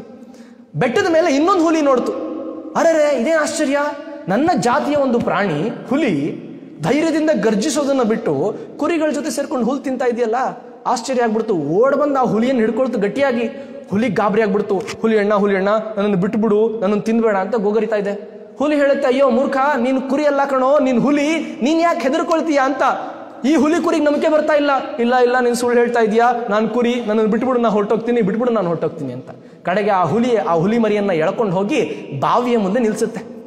ಕೆಳಗಡೆ ಪ್ರತಿಬಿಂಬ ನೋಡು ಅಂತ ಹೇಳಿದ್ರೆ ಹುಲಿ ಮರಿ ಕೆಳಗಡೆ ನೋಡುತ್ತೆ. ಗಾಬರಿ ಆಗ್ಬಿಡ್ತು. ಅರೆ ಇಷ್ಟೊತ್ತು ಒಂದೇ ಒಂದು ಹುಲಿ ನಾನು ತಿನ್ನಕ್ ಬಂದಿದೆ ಅನ್ಕೊಂಡಿದ್ದೆ, ಈಗ ಎರಡೆರಡು ಹುಲಿ ಬಂದ್ಬಿಟ್ಟಿದ್ಯಲ್ಲಪ್ಪ. ಎರಡಲ್ಲ, ಕೆಳಗಡೆ 2 ಮೇಲ್ಗಡೆ 2, 4 ಹುಲಿ ತಿನ್ನಕ್ ಬಂದ್ಬಿಟ್ಟಿದ್ಯಲ್ಲ, ಏನ್ ಮಾಡೋದು? ಗಾಬರಿ ಆಗ್ಬಿಡುತ್ತೆ. ಆದರೆ ವಾಸ್ತವದಲ್ಲಿ ಕೆಳಗಡೆ ಇದ್ದಂತ ಹುಲಿ ಬೇರೆ ಯಾರು ಅಲ್ಲದೆ ತಾನೇ ಆಗಿತ್ತು. ಆ ದೊಡ್ಡ ಹುಲಿ ಹೇಳುತ್ತೆ, ಮೂರ್ಖ, ಕೆಳಗಡೆ ಇರೋದು ನಿನ್ನ ಪ್ರತಿಬಿಂಬ ನೋಡು, ಆ ಕಡೆ ಇರೋದು ನಾನು, ಈ ಕಡೆ ಇರೋದು ನೀನು, ಗುರುತಿಸು ಅಂತ ಹೇಳಿದಾಗ ಅದು ಕೆಳಗಡೆ ನೋಡುತ್ತೆ, ಕಣ್ಣು ಮಿಟುಕಿಸುತ್ತೆ, ಕೈಲೆಲ್ಲ ಹಿಂಗ್ ಮುಟ್ಕೊಳ್ಳುತ್ತೆ. ಕಡೆಗೆ ಅದಕ್ಕೆ ಅರ್ಥ ಆಗ್ಬಿಡ್ತು, ರಿಯಲೈಸ್ ಆಯ್ತು, ನಾನು ಹುಲಿ, ನಾನು ಕುರಿಯಲ್ಲ, ನಾನು ಹುಲಿ ತರ ಗರ್ಜಿಸಬೇಕೇ ವಿನಃ ಕುರಿ ತರ ಹೆದರ್ಕೊಂಡಿರೋದಲ್ಲ ಅಂತ. ದೊಡ್ಡ ಹುಲಿ ಹೇಳುತ್ತೆ, ನೀನು ಮೂರ್ಖನಿದ್ದ ಇಷ್ಟು ದಿನ, ಈಗ ನಿನಗೆ ನಿನ್ನ ಸ್ವಸ್ವರೂಪ ಅರ್ಥ ಆಗಿದೆ. ನೀನು ಹುಲಿ, ನೀನು ಗರ್ಜಿಸಿದ್ರೆ ಇಡೀ ಕಾಡೇ ನಡುಗುತ್ತೆ, ಕಾಡಿನ ರಾಜನಾಗೋದಿಕ್ಕೆ ನೀನು ಹುಟ್ಟಿರೋದು ಅಂತ. ಆಗ ಹುಲಿ ಒಂದು ಸಲ ಮೈ ಕೊಡಕೊಂಡು ಬೆಟ್ಟದ ಮೇಲೆ ನಿಂತು ಜೋರಾಗಿ ಗರ್ಜನೆ ಮಾಡುತ್ತೆ. ಇಡೀ ಕಾಡು ಗಡ ಗಡ ಗಡ ಗಡ ಅಂತ ನಡಗ್ಬಿಡುತ್ತೆ. ಹುಲಿಗೆ ಅರ್ಥ ಆಗಿತ್ತು, ನಾನು ಹುಲಿ ಅಂತ. ಈ ಕಥೆ ಯಾಕೆ ಹೇಳಿದೆ ಅಂದ್ರೆ, ಈ ಹುಲಿ ಕುರಿ ಬೇರೆ ಯಾರೂ ಅಲ್ಲ, ನಾನು ಮತ್ತು ನೀವೇ ಭಾರತೀಯರು. ನಾವೆಲ್ಲ ಹುಲಿಗಳಾಗ್ಲಿಕ್ಕೆ ಹುಟ್ಟಿದವರು, ಹುಲಿಗಳಾಗೇ ಹುಟ್ಟಿದವರು. ಆದ್ರೆ ನಮ್ಮ ವ್ಯವಸ್ಥೆ ಹೇಗ್ ಮಾಡ್ತು ನಮ್ಮನ್ನ ಅಂದ್ರೆ, ನಮ್ಮನ್ನ ಕುರಿ ಕುರಿ ಕುರಿ ಅಂತ ನಂಬಿಸಿ ಕುರಿಗಳ ತರನೇ ಬದುಕೋತರ ಮಾಡಿಬಿಟ್ಟಿದೆ. ಇಡೀ ಜಗತ್ತು ನಮ್ಮನ್ನು ಕೇಳ್ತಾ ಇದೆ, ಬನ್ರಪ್ಪ, ನೀವು ಜಗತ್ತಿನ ಅತಿ ಪ್ರಾಚೀನ ಸಂಸ್ಕೃತಿಯವರು, ಸರಸ್ವತಿ ನದಿ ತೀರದಲ್ಲಿ ಹುಟ್ಟಂತ ಜನ ನೀವು, 10,000 ವರ್ಷಗಳ ಹಿಂದೆ ನಮಗ್ ಮಾರ್ಗದರ್ಶನ ಮಾಡಿ, ನಮಗ್ ಯೋಗ ಹೇಳ್ಕೊಡಿ, ನಮಗ್ ಆಯುರ್ವೇದ ಹೇಳ್ಕೊಡಿ, ನಮಗ್ ಶಿಕ್ಷಣವನ್ನ ಕೊಡಿ, ನಾವು ಹೇಗೆ ದಾರಿಯನ್ನ ಸಾಗಿಸ್ಬೇಕು ಅಂತ ನಮಗೆ ಮಾರ್ಗದರ್ಶನ ಮಾಡಿ ಅಂತ ಜಗತ್ತು ಕೇಳ್ತಾ ಇದ್ರೆ, ನಾವಿನ್ನೂ ಜಗತ್ತಿಗೆ ಮಾರ್ಗದರ್ಶನ ಮಾಡೋ ಸ್ಥಿತಿಗೆ ತಲುಪೇ ಇಲ್ಲ. ಈ ಬದಲಾವಣೆಯನ್ನ ಮಾಡಿಕೊಳ್ಳುವಂಥದ್ದೇ ಈ 75ನೇ ವರ್ಷದ ಸ್ವತಂತ್ರೋತ್ಸವದ ಸಂಕಲ್ಪ ಆಗಬೇಕು ಅನ್ನೋದು ನನ್ನ ಒಂದು ಮನವಿ. ಸ್ನೇಹಿತರೆ, ಹೀಗೆ 10,000 ವರ್ಷಗಳ ಹಿಂದೆ ಹುಟ್ಟಿದಂಥ ನಮ್ಮ ಇತಿಹಾಸ ಸಿಂಧೂ ಬಯಲು ನಾಗರಿಕತೆಗೆ ಬಂತು. ನಮ್ಮ ಶ್ರೀಮಂತಿಗೆ ಜಗತ್ತಿನ ಕಣ್ಣು ಕುಕ್ತು. ವಾಸ್ಕೋ ಡ ಗಾಮ ಭಾರತಕ್ಕೆ ಯಾಕೆ ಬಂದ ಅಂತ ನಾನು ಆಗ್ಲೇ ಹೇಳಿದೆ. ನಮ್ಮ ದೇಶದ ಮೇಲೆ ಅಲೆಕ್ಸಾಂಡರ್ ದಾಳಿ ಮಾಡ್ದ. ಗ್ರೀಕರು, ಪರ್ಷಿಯನರು, ಪೋರ್ಚುಗೀಸರು, ಫ್ರೆಂಚರು, ಇಂಗ್ಲಿಷರು, ಡಚ್ಚರು, ಹೂಣರು, ಶಕರು, ಮಂಗೋಲರು, ಮೊಘಲರು ಎಷ್ಟು ಜನ ನಮ್ಮ ಮೇಲೆ ಆಕ್ರಮಣ ಮಾಡಿದ್ರು. ನಮ್ಗೆಲ್ಲ ಅನ್ನಿಸ್ಬೋದು, ಏನ್ ಸರ್ ನಾವು ಬರೀ ಹೊಡೆಸ್ಕೊಳ್ಳೋದಕ್ಕೆ ಹುಟ್ಟಿದೀವ? ಎಲ್ಲರೂ ಬರ್ತಾರೆ, ಕತ್ತಿ ತಗೊಂಡ್ಬರ್ತಾರೆ, ನಮ್ಮ ಜೊತೆ ಫೈಟ್ ಮಾಡ್ತಾರೆ, ದುಡ್ಡು ಎತ್ಕೊಂಡು ಹೋಗ್ಬಿಡ್ತಾರೆ. ಚಿನ್ನ ಬೆಳ್ಳಿ ಎಲ್ಲವನ್ನು ಕುದುರೆಗಳ ಮೇಲೆ, ಆನೆಗಳ ಮೇಲೆ, ಹಡಗುಗಳ ಮೇಲೆ ಹಾಕೊಂಡು ಹೋಗ್ತಾರೆ. ವಾಸ್ಕೋ ಡ ಗಾಮ ಫಸ್ಟ್ ಟೈಮ್ ಬಂದಾಗ 7 ಹಡಗು ಚಿನ್ನ ತಗೊಂಡೋದ್ನಂತೆ. 7 ಹಡಗು. ವಾಪಸ್ 2ನೇ ಸಲ ಬಂದು 14 ಹಡಗು ತಗೊಂಡೋದ್ನಂತೆ. 3ನೇ ಸಲ ಬಂದು 21 ಹಡಗು ಚಿನ್ನ ತುಂಬ್ಕೊಂಡು ಹೋಗಿದಂತೆ ಒಂದು ದೇಶಕ್ಕೆ, ನಮ್ಮ ದೇಶದ ಸಂಪತ್ತನ್ನ. 4ನೇ ಸಲ ಪುಣ್ಯಾತ್ಮ ಬರಲಿಲ್ಲ, ಯಾಕೆಂದ್ರೆ ಸತ್ತೋಗ್ಬಿಟ್ಟಿದ್ದ ಅವ್ರ ದೇಶದಲ್ಲೇ. ಇದ್ದಿದ್ರೆ ಇನ್ನೊಂದಷ್ಟು ತಗೊಂಡು ಹೋಗ್ತಿದ್ನೇನೋ ಬಂದು. ಸೊ ವಾಸ್ಕೋ ಡ ಗಾಮನ್ ಕೆಲಸ ಕಡಿಮೆ ಮಾಡಬೇಕು ಅಂತ ಬ್ರಿಟಿಷರು ಬರ್ತಾರೆ. ವಾಸ್ಕೋ ಡ ಗಾಮ ಪೋರ್ಚುಗೀಸ್ ಅಲ್ವಾ, ಅದಕ್ಕೆ ಇಂಗ್ಲಿಷರು ಬರ್ತಾರೆ, ನಾವು ತಗೊಂಡು ಹೋಗ್ತೀವಿ ಒಂದು ಸ್ವಲ್ಪ, ಇವನ ಒಬ್ಬನಿಗೆ ಯಾಕೆ ಬಿಡಬೇಕು ಅಂತ. ಹೀಗೆ ಲೂಟಿ ಮಾಡ್ಲಿಕ್ಕೆ ನಮ್ಮ ದೇಶಕ್ಕೆ ಬಂದವರು ಇರಲ್ಲ, ಕಳ್ಳರು, ಏನ್ ದೊಡ್ಡ ಮನುಷ್ಯರನ್ನಲ್ಲ ಇವರೆಲ್ಲ. ಪೃಥ್ವಿರಾಜ್ ಚೌಹಾಣ್ ಅಂತ ಹೆಸರು ಕೇಳಿದ್ದೀರಾ? ಪೃಥ್ವಿರಾಜ್ ಚೌಹಾಣ್ ಅಂತ ಒಬ್ಬ ರಾಜ ನಮ್ಮ ದೇಶದಲ್ಲಿದ್ದ, ರಜಪೂತ ದೊರೆ. 1191ರಲ್ಲಿ ಅವನು ಒಂದು ಯುದ್ಧ ಮಾಡ್ತಾನೆ. ಯಾರ ಜೊತೆ? ಮಹಮ್ಮದ್ ಘೋರಿಯ ಜೊತೆ. ನಾವೆಲ್ಲ ಪಠ್ಯ ಪುಸ್ತಕದಲ್ಲಿ ಓದಿದೀವಲ್ಲ, 18 ಸಲ ದಾಳಿ ಮಾಡ್ದ, ಹಾಗೆ ಹೀಗೆ ಅಂತೆಲ್ಲ. ಅವನು 18 ಸಲ ದಾಳಿ ಮಾಡಿದಂಥ ಮಹಮ್ಮದ್ ಗಜ್ನಿ ಆಗಲಿ, 2 ಸಲ ದಾಳಿ ಮಾಡಿದಂಥ ಮಹಮ್ಮದ್ ಘೋರಿ ಆಗಲಿ ತುಂಬಾ ಶೂರರೇನಲ್ಲ. ಇವತ್ತು ಆಫ್ಘಾನಿಸ್ತಾನ ಹೆಸರು ಕೇಳಿದ್ದೀರಾ? ಪರಸ್ಪರ ಹೊಡೆದಾಡ್ಕೊಂಡು ಸಾಯ್ತಿದಾರಲ್ಲ ತಾಲಿಬಾನ್ ಅನ್ನೋ ಹೆಸರಲ್ಲಿ. ಆ ರಾಷ್ಟ್ರದಿಂದ ಬಂದಂಥ ಜನಗಳವರೆಲ್ಲ. ಅವರಿಬ್ರು ಭಾರತಕ್ಕೆ ಬಂದಂಥವ್ರು, ಒಬ್ರು ಬೇರೆ ಬೇರೆ ಟೈಮಲ್ಲಿ ಬಂದಿದ್ದವರು. ಮಹಮ್ಮದ್ ಘೋರಿ ಫಸ್ಟ್ ಟೈಮ್ ಬಂದಾಗ ಪೃಥ್ವಿರಾಜ್ ಚೌಹಾಣ್ ಅವನನ್ನ ಸೋಲಿಸಿ ಸೆರೆ ಹಿಡಿದು ಕ್ಷಮಿಸಿ ಕಳಿಸ್ಬಿಡ್ತಾನೆ. ಯಾಕಂದ್ರೆ ಘೋರಿ ಕಾಲಿಗೆ ಬಿದ್ಬಿಟ್ಟ, ಅಪ್ಪ ತಪ್ಪಾಯ್ತು, ಇಂಡಿಯಾ ಅಂದ್ರೆ ನಾನೇನೋ ತಿಳ್ಕೊಂಡಿದ್ದೆ ಭಾರತ ಅಂತ ಹೇಳಿದ್ರೆ, ನಾನು ತಪ್ಪಾಗಿ ಬಂದ್ಬಿಟ್ಟಿದ್ದೀನಿ, ಇನ್ಮೇಲೆ ನಾನು ಬರಲ್ಲ, ನಿಮ್ಮ ಕಡೆ ಕಣ್ಣು ಹಾಕಲ್ಲ, ನಾವು ಮೂರ್ನಲ್ಲಿ ಹಾಯಾಗಿ ಏನೋ ಮಾಡ್ಕೊಂಡು ಇದ್ದು ಬಿಡ್ತೀನಿ, ಬಿಟ್ಬಿಡಪ್ಪ ಅಂತ ಕಾಲಿಗೆ ಬಿದ್ದ. ಆ ಕಾಲಿಗೆ ಬಿದ್ದವ್ರನ್ನ ಸಾಯಿಸಬಾರದು ಅಂತ ಪೃಥ್ವಿರಾಜ್ ಚೌಹಾಣ್ 1191ನೇ ಇಸ್ವಿ ಮೊದಲನೇ ತರೈನ್ ಕದನದಲ್ಲಿ ಪ್ರಾಣ ಭಿಕ್ಷೆ ಕೊಟ್ಟು ಕಳಿಸ್ತಾನೆ. ಆದರೆ ಅದೇ ಮಹಮ್ಮದ್ ಘೋರಿ ಕೃತಜ್ಞತೆ ಇಲ್ಲದೆ 1192ನೇ ಇಸ್ವಿಯಲ್ಲಿ 2ನೇ ತರೈನ್ ಕದನ ಯುದ್ಧವನ್ನು ನಡೆಸಿ ಮೋಸದಿಂದ ಪೃಥ್ವಿರಾಜ್ ಚೌಹಾಣನನ್ನ ಸೆರೆ ಹಿಡಿಸ್ಬಿಡ್ತಾನೆ. ಮಲಗಿದ್ದಂಥ ರಾಜನನ್ನ ಅವರ ಸ್ನೇಹಿತರಿಂದ ಮೋಸಕ್ಕೊಳಪಡಿಸಿ ಅರೆಸ್ಟ್ ಮಾಡ್ಕೊಂಡು ಕರ್ಕೊಂಡು ಬಂದು ಅವನೊಂದು ಆಫರ್ ಕೊಡ್ತಾನೆ. ಏನು ಅಂತ ಹೇಳಿದ್ರೆ, ನೀನು ನಿನ್ನ ಧರ್ಮವನ್ನ ಬಿಟ್ಟರೆ, ನಿನ್ನ ಸಂಸ್ಕೃತಿಯನ್ನ ಬಿಟ್ಟರೆ ನಿನಗೆ ನಾನು ಪ್ರಾಣ ಭಿಕ್ಷೆ ಕೊಡ್ತೀನಿ. ಯಾಕೆಂದ್ರೆ ನೀನು ಲಾಸ್ಟ್ ಟೈಮ್ ನನಗೆ ಪ್ರಾಣ ಭಿಕ್ಷೆ ಕೊಟ್ಟಿದ್ದೀಯಲ್ಲ, ಸೊ ನಿನಗೂ ನಾನು ಕೊಟ್ಟು ಬಿಡ್ತೀನಿ, ಆದರೆ ನೀನು ಧರ್ಮ ಚೇಂಜ್ ಮಾಡಬೇಕು, ಮಾಡ್ತೀಯಾ ಅಂತ. ಪೃಥ್ವಿರಾಜ್ ಚೌಹಾಣ್ ಹೇಳ್ತಾನೆ, ಪ್ರಾಣ ಹೋದ್ರೂ ಧರ್ಮ ಬಿಡಲ್ಲ, ರಾಜ್ಯ ಹೋದ್ರೂ ಧರ್ಮ ಬಿಡಲ್ಲ. ಸತ್ಯ ಹರಿಶ್ಚಂದ್ರ ತಾನು ಸತ್ಯ ಹೇಳಬೇಕು ಅಂತ ರಾಜ್ಯವನ್ನ ಬಿಟ್ಟು ಹೋದ.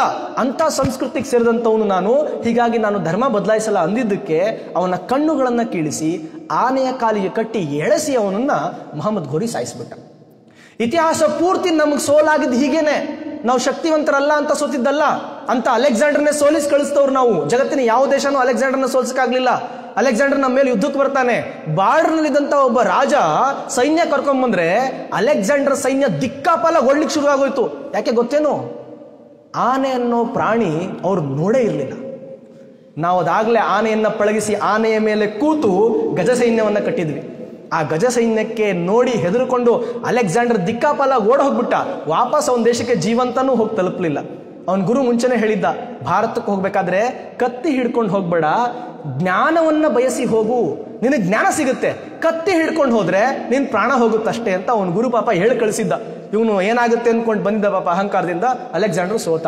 ಹೀಗೆ ಅಲೆಕ್ಸಾಂಡರ್ನಂತ ದೊಡ್ಡ ಸಾಮ್ರಾಟಿನಿಂದ ಹಿಡಿದು, ಅಲೆಕ್ಸಾಂಡರ್ ದಿ ಗ್ರೇಟ್ ಅಂತ ಕರಿತೀವಲ್ಲ, ಅಂಥ ಗ್ರೇಟ್ ಅನ್ನಿಸ್ಕೊಂಡಂತ ಅಲೆಕ್ಸಾಂಡರ್ನಿಂದ ಹಿಡಿದು ನೆನ್ನೆ ಮೊನ್ನೆಯ ಪಾಕಿಸ್ತಾನದ ಭಯೋತ್ಪಾದಕರವರೆಗೂ ಈ ದೇಶದ ಮೇಲೆ ಯಾರೆಲ್ಲ ದಾಳಿ ಮಾಡಿದ್ರು ಅವರೆಲ್ಲ ನಮ್ಮ ಕೈಯಲ್ಲೂ ಬಡಿಸಿಕೊಂಡೇ ಹೋಗಿದ್ದಾರೆ. ಆದರೆ ಕೆಲವರು ಮೋಸದಿಂದ ನಮ್ಮನ್ನ ಗೆದ್ದ ಸಲುವಾಗಿ ಇಲ್ಲಿ ಸುಮಾರು ವರ್ಷಗಳ ಕಾಲ ಉಳಿಲಿಕ್ಕೆ ಸಾಧ್ಯ ಆಯಿತು. ಇದು ನಿಮ್ಮ ತಲೆಯಲ್ಲಿ ನಿಮಗೆ ಜ್ಞಾಪಕ ಇರಲಿ. ನಾವು ಹೇಡಿಗಳಲ್ಲ. ನಮ್ಮ ಇತಿಹಾಸ ಹೇಡಿತನದ ಇತಿಹಾಸ ಅಲ್ಲ. ನಮ್ಮ ಇತಿಹಾಸ ಸಂಘರ್ಷದ ಇತಿಹಾಸ, ಹೋರಾಟದ ಇತಿಹಾಸ. ರಾಣಿ ಚೆನ್ನಮ್ಮನ ಕತೆ ಕೇಳಿದಿರಲ್ವಾ?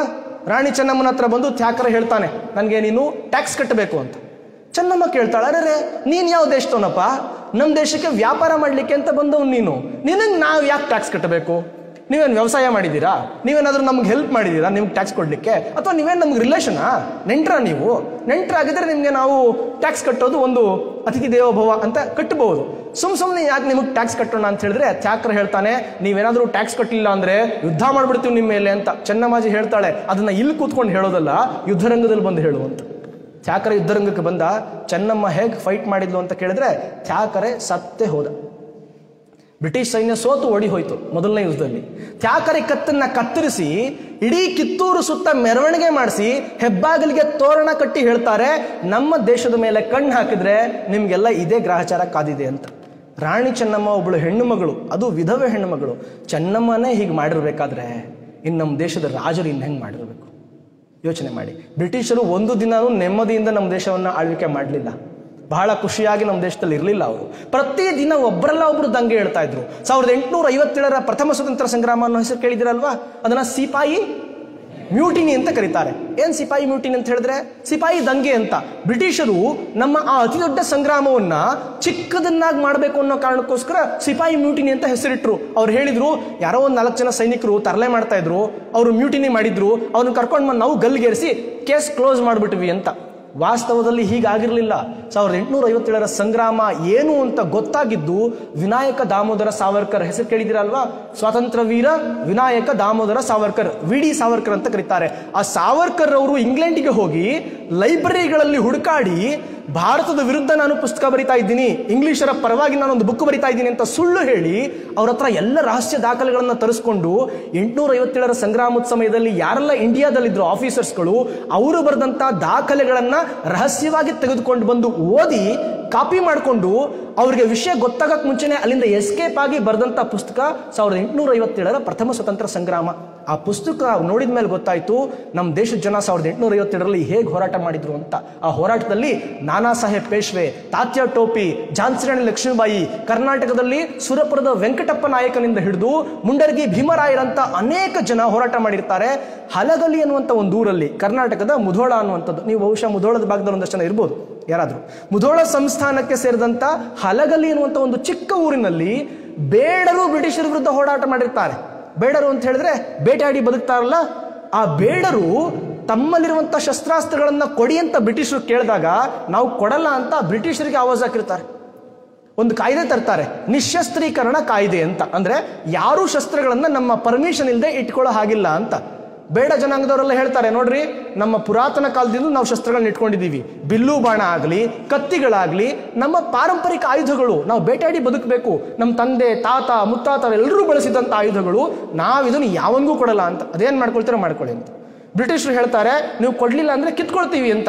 ಆಗ ಒಬ್ಬ ಭೀಮಾ ಅಂತ ಇರ್ತಾನಲ್ಲೊಬ್ಬ, ಭೀಮಾ ಅನ್ನೋ ನಿಂತ್ಕೊಂಡು ಹೇಳ್ತಾನಂತೆ, ತುಂಬಾ ಹೈಟು 6 ಅಡಿ 7 ಅಡಿ ಇರ್ತಾನಂತೆ ಅವ್ನು ನಿಂತ್ಕೊಂಡು ಬ್ರಿಟಿಷ್ ಆಫೀಸರ್ಗೆ ಹೇಳ್ತಾನಂತೆ, ನೋಡ್ರಿ ಸಾಹೇಬ್ರ, ಶಸ್ತ್ರಗಳು ಅಂದ್ರೆ ನಮ್ಮ ಬೇಡ ಜನಾಂಗಕ್ಕೆ ಬಗಲ್ನಾಗಿರೋ ಹೆಂಡತಿ ಇದ್ದಂಗ.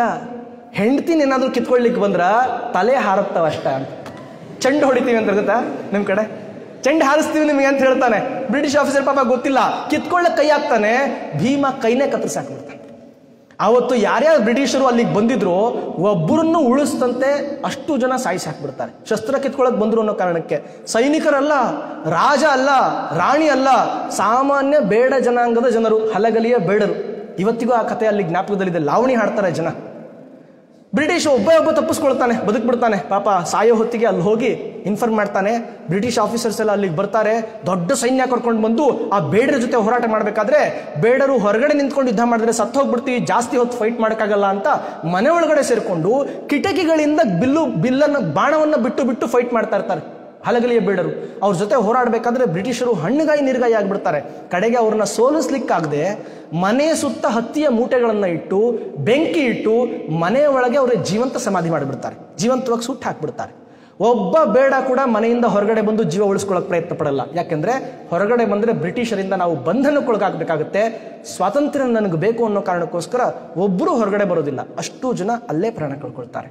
ಕರ್ನಾಟಕದ ಇತಿಹಾಸದಲ್ಲಿ ಭಾರತದ ಸ್ವತಂತ್ರ ಹೋರಾಟದಲ್ಲಿ 1857ರ ಸಂಗ್ರಾಮದಲ್ಲಿ ನಡೆದಿರ್ತಕ್ಕಂಥ ಈ ಘಟನೆ ಭಾರತ ದೇಶದ ಜನಸಾಮಾನ್ಯರಲ್ಲಿದ್ದಂಥ ಸ್ವತಂತ್ರ ಪ್ರೇಮವನ್ನು ಎತ್ತಿ ತೋರಿಸುತ್ತೆ. ಜನಸಾಮಾನ್ಯರಲ್ಲೇ ಈ ಪರಿಯ ಸ್ವತಂತ್ರ ಪ್ರೇಮ ಇತ್ತು ಅಂತ ಹೇಳಿದ್ರೆ ಇನ್ನು ರಾಜರಾಣಿಯಲ್ಲಿ ಹೇಗಿರಬೇಕು ಯೋಚನೆ ಮಾಡಿ ಮಕ್ಕಳ. ನಾನು ಇವತ್ತು ಹೇಳ್ತಾ ಇರುವಂಥ ಕತೆ ಚಿಕ್ಕ ಚಿಕ್ಕ ಕಥೆಗಳು, 1000ದಲ್ಲಿ ಒಂದು ಕತೆ ಮಾತ್ರ. ಇಂಥ ಸಾವಿರ ಘಟನೆಗಳು ನಮ್ಮ ಸ್ವತಂತ್ರ ಇತಿಹಾಸದಲ್ಲಿ ನಡೆದು ಹೋಗಿದೆ. ಜಗದೀಶ್ಪುರದ ರಾಜ ಕುವರ್ ಸಿಂಹ ಅಂತೊಬ್ಬ, ನಿಮಗೆ ಕತೆ ಹೇಳಿದ್ನ ಹಿಂದೆ. ಅವನು 70 ವರ್ಷದ ಯುವಕ. 70 ವರ್ಷದವನು ಯುವಕ ಆಗ ಸಾಧ್ಯನಾ? ಇಲ್ಲ ತಾನೆ? 70 ವರ್ಷದ ಆದ್ರೆ ಮುದುಕ ಅಲ್ಲ ಅವನು 70 ವರ್ಷದ ಯುವಕನೇ. ಹೇಗೆ ಗೊತ್ತೇನು? ಅವನು ರಾಜ ಆಗಿದ್ದಾಗ ಬ್ರಿಟಿಷರು ಯೋಚನೆ ಮಾಡ್ತಾರೆ, ಹೆಂಗಿದ್ರು 70 ವರ್ಷ ಆಗಿದೆ, ಇವನ್ ಕೈಲಿಂದ ಆಳ್ವಿಕೆ ಮಾಡ್ಲಿಕ್ಕಾಗಲ್ಲ, ಯುದ್ಧ ಮಾಡಿ ಆ ಪ್ರಾಂತ್ಯವನ್ನ ನಾವು ವಶಕ್ಕೆ ತಗೊಂಡ್ಬಿಡೋಣ ಅಂತ ಫೈಟಿಗೆ ಬರ್ತಾರೆ. ಯುದ್ಧ ಮಾಡಬೇಕಾದ್ರೆ ಜಗದೀಶ್ಪುರದ ರಾಜ ಕುವರ್ ಸಿಂಗ್ ಅಂತ, ಅವನ ಹೆಸರು ಕುವರ್ ಸಿಂಗ್ ಅಂತ, ತನ್ನ ಸೈನ್ಯಗಳನ್ನೆಲ್ಲ ತಗೊಂಡು ಕತ್ತಿ ಹಿಡ್ಕೊಂಡು ಬರ್ತಾನೆ. ಆದ್ರೆ ಬ್ರಿಟಿಷರ ದೊಡ್ಡ ಸೈನ್ಯದ ಎದುರುಗಡೆ ಅವನ ಆಟ ನಡೆಯಲ್ಲ, ಪಾಪ ತಪ್ಪಿಸ್ಕೊಂಡು ಹೋಗ್ಬೇಕಾಗತ್ತೆ. ತನ್ನ ಸೈನ್ಯವನ್ನೆಲ್ಲ ಕರ್ಕೊಂಡು ಅವನು ಗಂಗಾ ನದಿಯನ್ನ ದೋಣಿಯಲ್ಲಿ ದಾಟ್ತಾ ಇರ್ತಾನೆ. ಬ್ರಿಟಿಷರು ದೂರದಿಂದ ಗುಂಡು ಹಾರಿಸ್ಬಿಡ್ತಾರೆ. ಆ ಗುಂಡು ರಾಜನ ಎಡಗೈಗೆ ಬಂದು ಬಿದ್ದ್ಬಿಡುತ್ತೆ.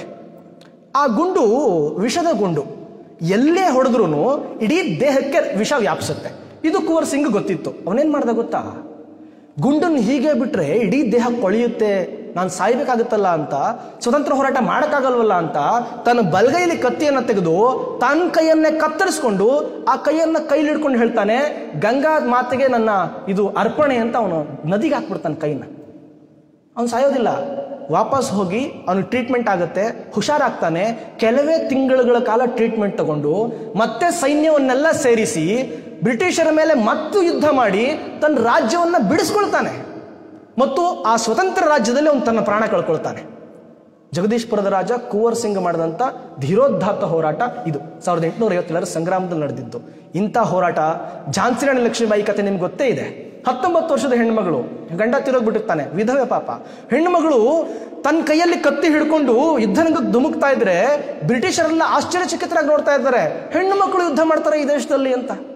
ರಾಣಿಗೆ ಲೆಟರ್ ಬರೆದಿರ್ತಾನೆ ಒಬ್ಬ ಡಾಲ್ ಹೌಸಿ, ಏನಂತ, ನಿಮ್ಮ ರಾಜ್ಯವನ್ನ ನಮಗೆ ಒಪ್ಪಿಸತಕ್ಕದ್ದು, ಯಾಕಂದ್ರೆ ನಿಮಗೆ ಮಕ್ಕಳಿಲ್ಲದಿರೋ ಕಾರಣ ದತ್ತು ಮಗುವಿಗೆ ಹಕ್ಕಿಲ್ಲ, ಹಾಗಾಗಿ ನೀವು ಝಾನ್ಸಿಯನ್ನ ಕೊಟ್ಟು ಬಿಡಬೇಕು ಅಂತ. ರಾಣಿ ಗರ್ಜಿಸಿದಾಳೆ, ಮೇ ಮೇರಿ ಝಾನ್ಸಿ ನಹಿ ದೂಂಗಿ, ನನ್ನ ಝಾನ್ಸಿನ ಯಾರಿಗೂ ಬಿಟ್ಕೊಡಲ್ಲ, ಈ ರೀತಿ ಲವ್ ಲೆಟರ್ ಬರೆಯೋ ಕೆಲಸಗಳನ್ನೆಲ್ಲ ಬಿಟ್ಬಿಡಿ, ನಿಮಗೆ ತಾಕತ್ತಿದ್ರೆ ಯುದ್ಧರಂಗಕ್ಕೆ ಬನ್ನಿ ಅಂತ. ಶಾಂತಿ ಪ್ರಸ್ತಾವನೆಗಳನ್ನೆಲ್ಲ ಬರೆಯೋ ಕೆಲಸ ಅಲ್ಲ ನಿಮ್ಮದು, ನೀವೇನೋ ಸೂರ್ಯ ಮುಳುಗದ ಸಾಮ್ರಾಜ್ಯ ಅಂತಲ್ಲಿ ಹೇಳ್ತಿರಲ್ಲ, ಬನ್ನಿ ಯುದ್ಧರಂಗಕ್ಕೆ ಫೈಟ್ ಮಾಡೋಣ ಅಂತ. ಏನ್ ಮಾಡ್ಬಿಡ್ತಾಳೆ ಮಹಾ ಹೆಣ್ಮಗಳು ಅಂತ ಒಂದು ಸೈನ್ಯ ತಗೊಂಡು ಬ್ರಿಟಿಷರು ಬರ್ತಾರೆ. ರಾಣಿ ಗಂಡುಡುಗಿಯನ್ನು ತೊಟ್ಟು ಕುದುರೆ ಮೇಲೆ ಕೂತು ಎರಡೂ ಕೈಯಲ್ಲಿ ಕತ್ತಿ ಹಿಡಿದು ಕುದುರೆ ಲಗಾಮನ್ನ ಬಾಯಲ್ಲಿ ಕಚ್ಚಿಕೊಂಡು ಅವಳು ರಣರಂಗಕ್ಕೆ ಇಳಿದ್ರೆ ಬ್ರಿಟಿಷ್ ಆಫೀಸರ್ ಒಬ್ಬ ಬರ್ಕೊಳ್ತಾನೆ ಸಂಜೆ ವೇಳೆಗೆ, ರಾಣಿ ಯಾವ ತರ ಯುದ್ಧ ಮಾಡಿದ್ಲು ಅಂದ್ರೆ ನನಗನ್ನಿಸ್ತಾ ಇತ್ತು ಇಡೀ ಯುದ್ಧರಂಗದಲ್ಲಿ ಯಾರಾದ್ರೂ ಗಂಡು ಅಂತ ಇದ್ರೆ ಒಬ್ಬಳು ಅದು ಝಾನ್ಸಿ ರಾಣಿ ಅಂತ. ಆ ರೀತಿ ಹೋರಾಟ ಮಾಡಿದ್ಲು ಝಾನ್ಸಿ ರಾಣಿ.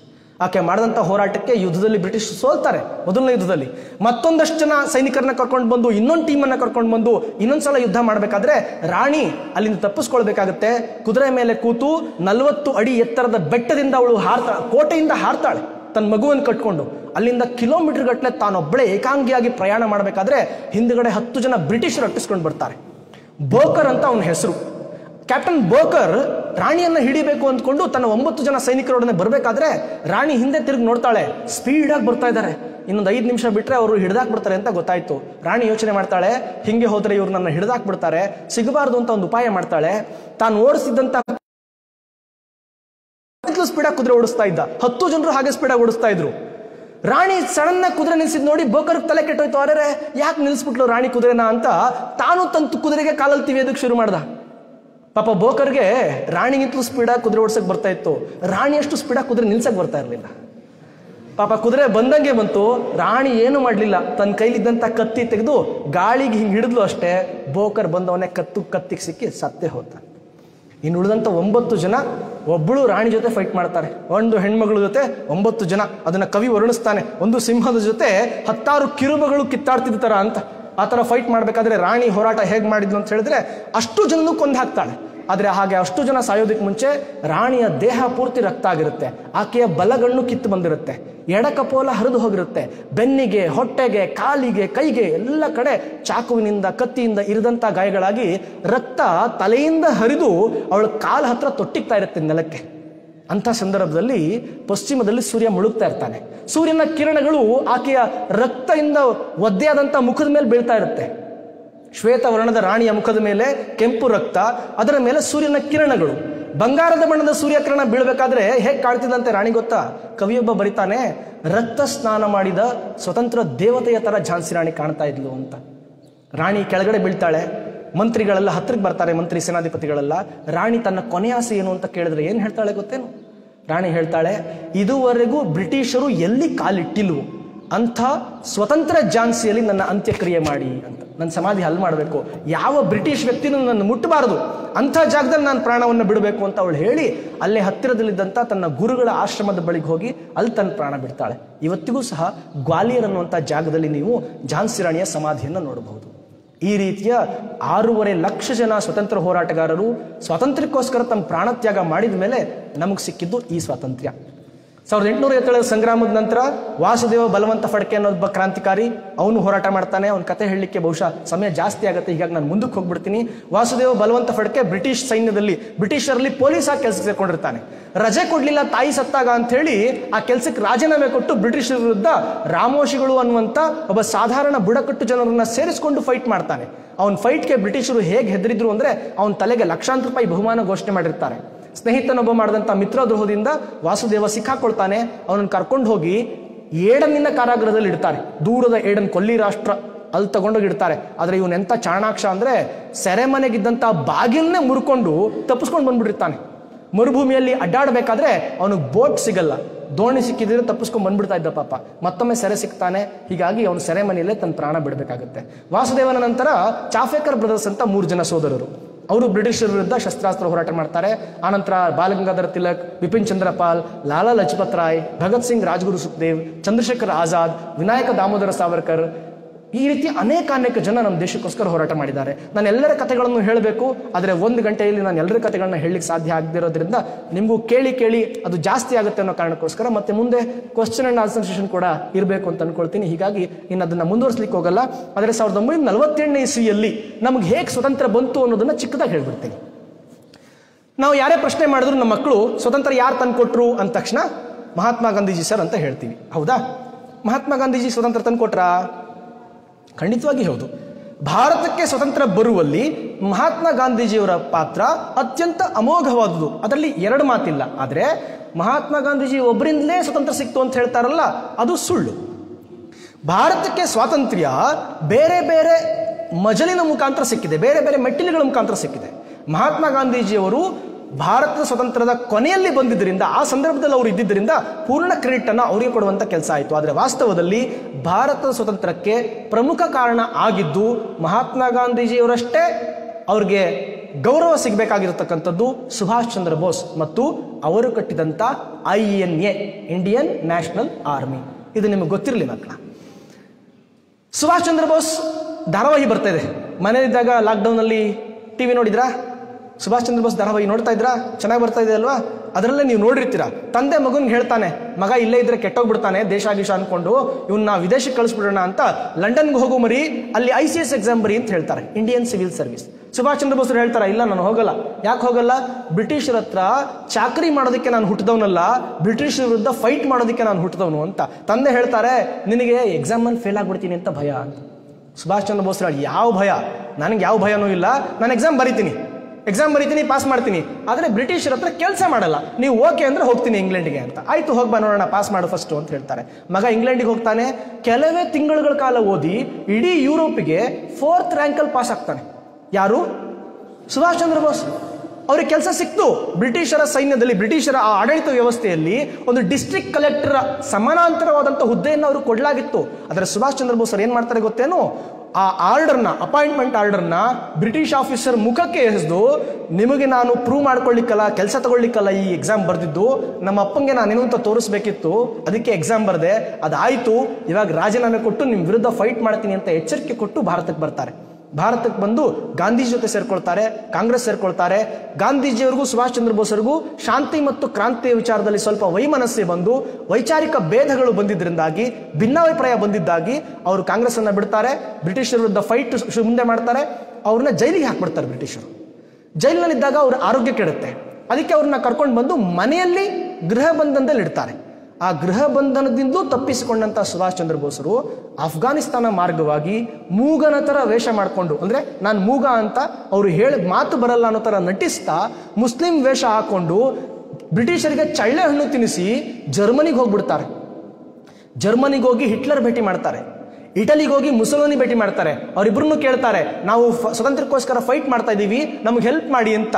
ನಿಮಗೂ ಬ್ರಿಟಿಷರು ಎನಿಮಿ, ನಮಗೂ ಎನಿಮಿ, ಶತ್ರು, ಕಾಮನ್ ಎನಿಮಿ ಬ್ರಿಟಿಷರ್ ಆಗಿರೋದ್ರಿಂದ ನಾವಿಬ್ಬರು ಫ್ರೆಂಡ್ಸು ಅಂತ ಸುಭಾಷ್ ಚಂದ್ರ ಬೋಸರು ಅವರಿಗೆ ಆಫರ್ ಕೊಡ್ತಾರೆ, ನಮ್ಮನ್ನ ನಿಮ್ಮ ಜೊತೆ ಸೇರಿಸ್ಕೊಳ್ಳಿ ಅಥವಾ ನಮ್ಮ ಜೊತೆ ನೀವು ಸೇರ್ಕೊಳ್ಳಿ ಅಂತ. ಮುಸೋಲಿನಿ ಒಪ್ಕೊಳ್ತಾನೆ, ಹಿಟ್ಲರ್ ಕೂಡ ಒಪ್ಕೊಳ್ತಾನೆ. ಆದರೆ ಅವರು ಅಷ್ಟು ದೂರದಿಂದ ಇಲ್ಲಿಗೆ ಬಂದು ವರ್ಕ್ ಮಾಡೋಕ್ಕಾಗಲ್ಲ ಅನ್ನೋ ಕಾರಣಕ್ಕೋಸ್ಕರ, ಜರ್ಮನಿ ಮತ್ತು ಇಂಡಿಯಾ ತುಂಬ ದೂರ ಅಲ್ಲ, ಹೀಗಾಗಿ ಅವರೊಂದು ಸಜೆಷನ್ ಕೊಡ್ತಾರೆ, ನೀವು ಇಲ್ಲಿ ಬದಲು ಜಪಾನಿಗೆ ಹೋಗ್ಬಿಡಿ, ಜಪಾನ್ ಭಾರತಕ್ಕೆ ಸ್ವಲ್ಪ ಹತ್ರ ಇದೆ, ನಿಮಗೆ ಸ್ವತಂತ್ರ ಹೋರಾಟ ಈಸಿ ಆಗುತ್ತೆ ಅಂತ ಹೇಳ್ತಾರೆ. ಅಲ್ಲಿಂದ ಸುಭಾಷ್ ಚಂದ್ರ ಬೋಸರು ಸಬ್ಮೆರಿನ್ನಲ್ಲಿ, ಈ ವಿಷಯ ಗೊತ್ತಿದೆ ನಿಮಗೆ, ಜರ್ಮನಿಯಿಂದ ಸಬ್ಮೆರಿನ್ನಲ್ಲಿ ಸಿಂಗಪುರ್ವರೆಗೂ ಪ್ರಯಾಣ ಮಾಡ್ತಾರೆ. 100 days, 100 ದಿನಗಳಿಗಿಂತಲೂ ಹೆಚ್ಚಿನ ದಿನ. ಸೈನಿಕರಿಗಾದ್ರೆ ಕನಿಷ್ಠ ಪಕ್ಷ ತರಬೇತಿ ಕೊಟ್ಟಿರ್ತಾರೆ. ನೌಕಾಸೇನೆಯವರಿಗೆ ಸಬ್ಮೆರಿನ್ನಲ್ಲಿ ಹೇಗೆ ಪ್ರಯಾಣ ಮಾಡೋದು ಅನ್ನೋ ಕುರಿತಂತೆ ಒಂಚೂರು ತರಬೇತಿ ಆಗಿರುತ್ತೆ. ಕಷ್ಟ ಆದರೂ ಸಹಿಸ್ಕೊಂಡು ಹೋಗ್ಬಿಡ್ತಾರೆ ಸೋಲ್ಜರ್ಸು. ಅವರಿಗೆ ದೇಹವನ್ನು ಕಲ್ ಮಾಡಿಟ್ಟಿರ್ತಾರೆ ಟ್ರೈನಿಂಗ್ ಸಮಯದಲ್ಲಿ. ಪಾಪ ಸುಭಾಷ್ ಚಂದ್ರ ಬೋಸರು ಚಿನ್ನದ ಸ್ಪೂನ್ ಬಾಯಲ್ಲಿ ಇಟ್ಕೊಂಡು ಹುಟ್ಟಂತವ್ರು, ಹೇಗೆ ಪ್ರಯಾಣ ಮಾಡಬೇಕು ಪಾಪ ಅವರು. ಆ ಸಬ್ಮೆರಿನ್ನಲ್ಲಿ 100 ದಿನಗಳ ಕಾಲ ಬಹಳ ಬೇಸರ ಇದ್ರೂ ಕೂಡ, ಸಮುದ್ರದಲ್ಲಿ 2ನೇ ಮಹಾಯುದ್ಧದ ಕಾಲ, ಅದು ಸಮುದ್ರದೊಳಗಡೆ ಬಾಂಬ್ ಬ್ಲಾಸ್ಟ್ ಆಗ್ತಾ ಇದ್ವು, ಯಾವ ಟೈಮಲ್ಲಿ ಪ್ರಾಣ ಹೋಗುತ್ತೆ ಗೊತ್ತಿರಲಿಲ್ಲ. ಅಂತ ಪರಿಸ್ಥಿತಿಯಲ್ಲಿ ಪಾಪ 100 ದಿನಗಳ ಕಾಲ ಪ್ರಯಾಣ ಮಾಡಿ ಆಲೂಗೆಡ್ಡೆ ಬೇಳೆಕಾಳು ಈ ಎರಡನ್ನೇ ತಿನ್ಕೊಂಡು ಅವರು ಸಿಂಗಪುರ್ಗೆ ಬಂದು ತಲುಪ್ತಾರೆ. ಅಲ್ಲಿ ಅದಾಗಲೇ ರಾಸ್ ಬಿಹಾರಿ ಬೋಸ್ ಅಂತ ಒಬ್ಬರು ಸೈನ್ಯವನ್ನ ಕಟ್ಟಿರ್ತಾರೆ. ಬ್ರಿಟಿಷರ ಪರವಾಗಿ ಯಾರು ನಮ್ಮ ದೇಶದವ್ರು ಹೋರಾಟ ಮಾಡಿದ್ರು ಸೈನಿಕರು, ಇದು ಗೊತ್ತಿದೆ ತಾನೆ. ಬ್ರಿಟಿಷರು ಹೋರಾಟ ಮಾಡಿದ್ದು ಅವ್ರ ಸೈನಿಕರು ಇಟ್ಕೊಂಡಲ್ಲ, ನಮ್ಮವ್ರನ್ನೇ ಸೈನಿಕರನ್ನಾಗಿ ಮಾಡ್ಕೊಂಡು ಅವರು ನಮ್ಮ ವಿರುದ್ಧ ಫೈಟ್ ಮಾಡ್ತಿದ್ದು. ಆ ಸೈನಿಕರನ್ನ ಜರ್ಮನಿಯವರು, ಜಪಾನ್ನವರು ಅರೆಸ್ಟ್ ಮಾಡಿರ್ತಾರೆ ಯುದ್ಧದಲ್ಲಿ. ಅವ್ರನ್ನ ಬಿಡಿಸ್ಕೊಂಡು ಬಂದು ಅವ್ರಿಗೆ ಟ್ರೈನಿಂಗ್ ಕೊಟ್ಟು, ನೀವೇ ಬ್ರಿಟಿಷರ ಪರವಾಗಿ ಯುದ್ಧ ಮಾಡ್ತೀರಾ, ನೀವು ಇಂಡಿಯಾದ ಪರವಾಗಿ ಯುದ್ಧ ಮಾಡಿ, ಬ್ರಿಟಿಷರ ವಿರುದ್ಧ ಫೈಟ್ ಮಾಡಿ ಅಂತ ಅವ್ರಿಗೆ ತಲೆಗೆ ರಾಷ್ಟ್ರೀಯತೆಯನ್ನು ತುಂಬಿ ಸೈನ್ಯವನ್ನು ಕಟ್ಟಿರ್ತಾರೆ. ಅದೇ INA, Indian national army, Azad Hind fauj. ಅದರ ಸೇನಾ ದಂಡನಾಯಕರಾಗಿ ಸುಭಾಷ್ ಚಂದ್ರ ಬೋಸ್ಗೆ ಅಧಿಕಾರವನ್ನು ವಹಿಸ್ತಾರೆ. ಸುಭಾಷ್ ಚಂದ್ರ ಬೋಸ್ ಆ ಆರ್ಮಿಯನ್ನ ಕರ್ಕೊಂಡು ಬಂದು ಬರ್ಮಾದಿಂದ ದಾಳಿ ಮಾಡಿ, ಮಣಿಪುರ ಅಂತ ಹೆಸರು ಕೇಳಿದ್ದೀರಾ? ಸರ್ ವರ್ಕ್ ಮಾಡ್ತಿರ ತ್ರಿಪುರ, ಆ ತ್ರಿಪುರದ ಪಕ್ಕದಲ್ಲೇ ಇರುವಂತ ಇನ್ನೊಂದು ರಾಜ್ಯ ಮಣಿಪುರ ಅಂತ, ಅದರ ರಾಜಧಾನಿಯಾದಂಥ ಇಂಫಾಲ್ಗೆ ಲಗ್ಗೆ ಹಾಕಿ ಅಲ್ಲಿ ಬ್ರಿಟಿಷರನ್ನ ಸೋಲಿಸಿ 1943ನೇ ಇಸ್ವಿಯಲ್ಲೇ ಭಾರತವನ್ನ ಸ್ವತಂತ್ರಗೊಳಿಸ್ತಾರೆ. ಅಂದ್ರೆ ಆ ಮಣಿಪುರ ಭಾಗವನ್ನ ಸ್ವತಂತ್ರಗೊಳಿಸ್ತಾರೆ, ತ್ರಿವರ್ಣ ಧ್ವಜವನ್ನು ಹಾರಿಸ್ತಾರೆ. ಮತ್ತೊಂದು ಸರ್ಕಾರವನ್ನು ರಚನೆ ಮಾಡಿ ಆ ಸರ್ಕಾರದ ಪ್ರಥಮ ಪ್ರಧಾನಮಂತ್ರಿಯಾಗಿ ಸುಭಾಷ್ ಚಂದ್ರ ಬೋಸ್ ಅಧಿಕಾರವನ್ನು ವಹಿಸಿಕೊಳ್ತಾರೆ. ಅದಾದ ನಂತರ 2ನೇ ಮಹಾಯುದ್ಧದಲ್ಲಿ ಅಮೆರಿಕ ಜಪಾನ್ ಮೇಲೆ ಬಾಂಬ್ ಹಾಕ್ತು. ಜಪಾನ್ ಸೋತು ಶರಣಾಗತ ಆಯಿತು.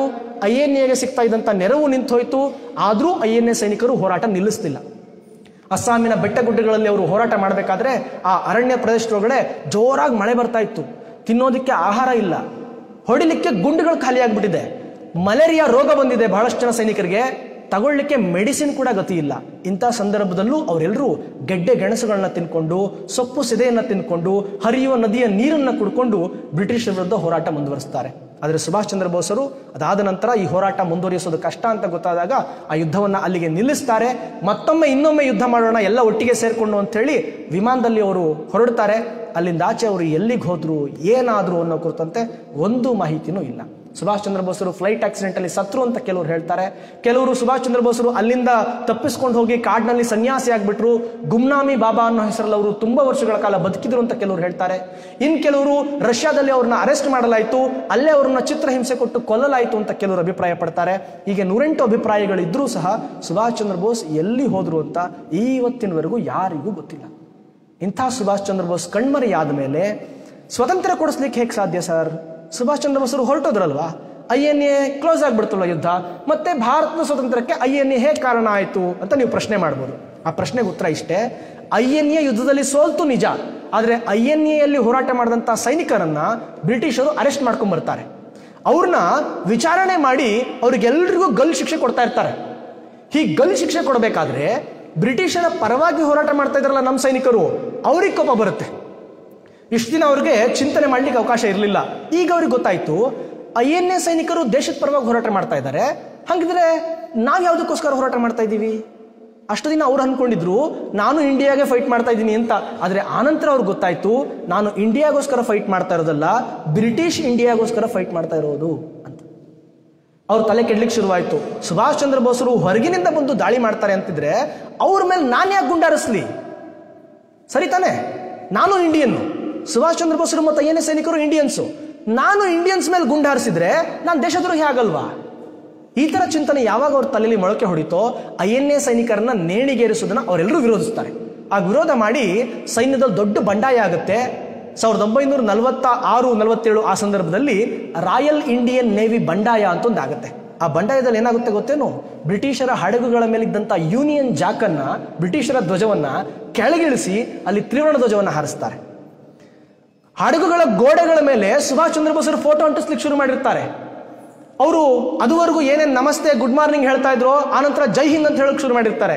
ಬ್ರಿಟಿಷರಿಗೆ ಅರ್ಥ ಆಯ್ತು ಇನ್ನೂ ಈ ದೇಶವನ್ನ ನಮ್ಮ ಕೈಲಿ ಇಟ್ಕೊಳ್ಳಕ್ ಆಗಲ್ಲ. ಯಾವಾಗ ಸೈನಿಕರು ದಂಗೆ ಎದ್ಬಿಟ್ರೋ ಮುಂದಗಡೆ ಇರೋ ಬಂದೂಕನ್ನ ಹಿಂದಗಡೆ ತಿರುಗಿಸ್ಬಿಟ್ರೆ ನಾವೆಲ್ಲ ಹೋದ್ವಿ. ಹೀಗಾಗಿ ಭಾರತವನ್ನ ಇನ್ನು ಜಾಸ್ತಿ ದಿನ ನಮ್ಮ ಕೈಲಿ ಇಟ್ಕೊಳಕ್ಕಾಗಲ್ಲ ಅಂತ ಬ್ರಿಟಿಷರು ಗೊತ್ತಾಯ್ತು. ಅವರು ಯೋಚನೆ ಮಾಡ್ತಾರೆ ಆದಷ್ಟು ಬೇಗ ಜಾಗ ಖಾಲಿ ಮಾಡಬೇಕು ಅಂತ. 1857ರಲ್ಲಿ ಏನು ದಂಗೆ ಆಯಿತೋ ಅದೇ ದಂಗೆ ಮತ್ತೆ ರಿಪೀಟ್ ಆದರೆ ಅವಮಾನಕರವಾಗಿ ನಾವು ವಾಪಸ್ ನಮ್ಮ ದೇಶಕ್ಕೆ ಹೋಗ್ಬೇಕಾಗುತ್ತೆ. ಅದ್ರ ಬದಲು ಮರ್ಯಾದೆಯಾಗಿ ಈಗಲೇ ಜಾಗ ಖಾಲಿ ಮಾಡಿದ್ರೆ ಒಳ್ಳೇದು ಅಂತ ಗಾಂಧೀಜಿಯವರಾಗಲೇ ದೊಡ್ಡ ಹೋರಾಟವನ್ನು ಮಾಡಿರ್ತಾರೆ. ಇಡೀ ದೇಶದಾದ್ಯಂತ ಜನಸಾಮಾನ್ಯರನ್ನೂ ಸಹ ದೇಶಕ್ಕೋಸ್ಕರ ಹೋರಾಡೋ ಥರ ಸತ್ಯ ಅಹಿಂಸೆಗಳ ಆ ಅಸ್ತ್ರವನ್ನು ಇಟ್ಕೊಂಡು ಜನರೆಲ್ಲ ಬೀದಿಗೆ ಬಂದ್ಬಿಟ್ಟಿರ್ತಾರೆ. ಇದೇ ಸುಸಂದರ್ಭ ಅಂತ ಭಾವಿಸಿ ಗಾಂಧೀಜಿಯವ್ರ ಜೊತೆ ಮಾತುಕತೆ ಮಾಡಿಕೊಂಡು ಬ್ರಿಟಿಷರು ಸ್ವತಂತ್ರ ಕೊಡ್ತೀವಿ ಅಂತ ನಿರ್ಧಾರ ಮಾಡ್ತಾರೆ. ದುರದೃಷ್ಟವಶಾತ್ ಮೊಹಮ್ಮದ್ ಅಲಿ ಜಿನ್ನಾ ಅನ್ನುವಂಥ ಒಬ್ಬ ದೇಶದ್ರೋಹಿ ಮುಸಲ್ಮಾನರಿಗೆ ಪ್ರತ್ಯೇಕ ರಾಷ್ಟ್ರ ಬೇಕು ಅಂತ ಅವನ ವಾದವನ್ನು ಮಂಡಿಸಿದ್ರ ಅಂದಾಗಿ ನೆಹರು ಅವರು ಹಿಂದೂಸ್ತಾನದ ಪ್ರಧಾನಮಂತ್ರಿ ಆಗಬೇಕು ಅನ್ನೋ ಚಿಂತನೆಯಲ್ಲಿದ್ದಾಗ ದೇಶ ಡಿವೈಡ್ ಆಗುತ್ತೆ. ಆಗಸ್ಟ್ 14, 1947ನೇ ಇಸ್ವಿಯಲ್ಲಿ 2 ರಾಷ್ಟ್ರಗಳು ಹುಟ್ಕೊಳ್ತಾವೆ. ಒಂದು ಭಾರತ, ಒಂದು ಪಾಕಿಸ್ತಾನ. ಆ ಪಾಕಿಸ್ತಾನದಲ್ಲಿ 2 ಭಾಗ, ಒಂದು ಪೂರ್ವ ಪಾಕಿಸ್ತಾನ, ಇನ್ನೊಂದು ಪಶ್ಚಿಮ ಪಾಕಿಸ್ತಾನ. ಇವತ್ತಿನ ಪೂರ್ವ ಪಾಕಿಸ್ತಾನ ಬಾಂಗ್ಲಾದೇಶ ಅಂತ ಆಗಿದೆ. ಅವತ್ತಿನ ಪೂರ್ವ ಪಾಕಿಸ್ತಾನ 1971ನೇ ಇಸ್ವಿ ಯುದ್ಧದಲ್ಲಿ ಇಂಡಿಯನ್ ಆರ್ಮಿ, ನಮ್ಮ ದೇಶದ ಸೈನಿಕರು ಪಾಕಿಸ್ತಾನವನ್ನೇ ತುಂಡು ಮಾಡಿಬಿಡ್ತಾರೆ. ಇನ್ನೊಂದು ದೇಶವನ್ನು ಹುಟ್ಟಿಸ್ತಾರೆ, ಬಾಂಗ್ಲಾದೇಶ ಅನ್ನುವಂಥ ಹೊಸ ದೇಶವನ್ನು. ಸೊ ಇದೆಲ್ಲ ಇತಿಹಾಸ ಮಕ್ಕಳ. ಇಷ್ಟೆಲ್ಲ ಸ್ಟೋರಿಯನ್ನು ನಿಮಗೆ ಹೇಳಿದ ಉದ್ದೇಶ ಏನು ಅಂತ ಕೇಳಿದ್ರೆ, ಇವತ್ತು ನಮಗೆ ಸಿಕ್ಕಿರುವಂಥ ಸ್ವತಂತ್ರ ಫ್ರೀಯಾಗಿ ಸಿಕ್ಕಿದ್ದಲ್ಲ. ಬಾಳೆಹಣ್ಣನ್ನು ತಿನ್ನಬೇಕಾದ್ರೆ ಸಿಪ್ಪೆಯನ್ನು ಸುಲಿದು ಹೇಗೆ ಬಾಯಿಗೆ ಹಾಕೊಳ್ತೀವೋ ಹಂಗೆ ಸಿಕ್ಕಿದ ಸ್ವತಂತ್ರ ಅಲ್ಲ.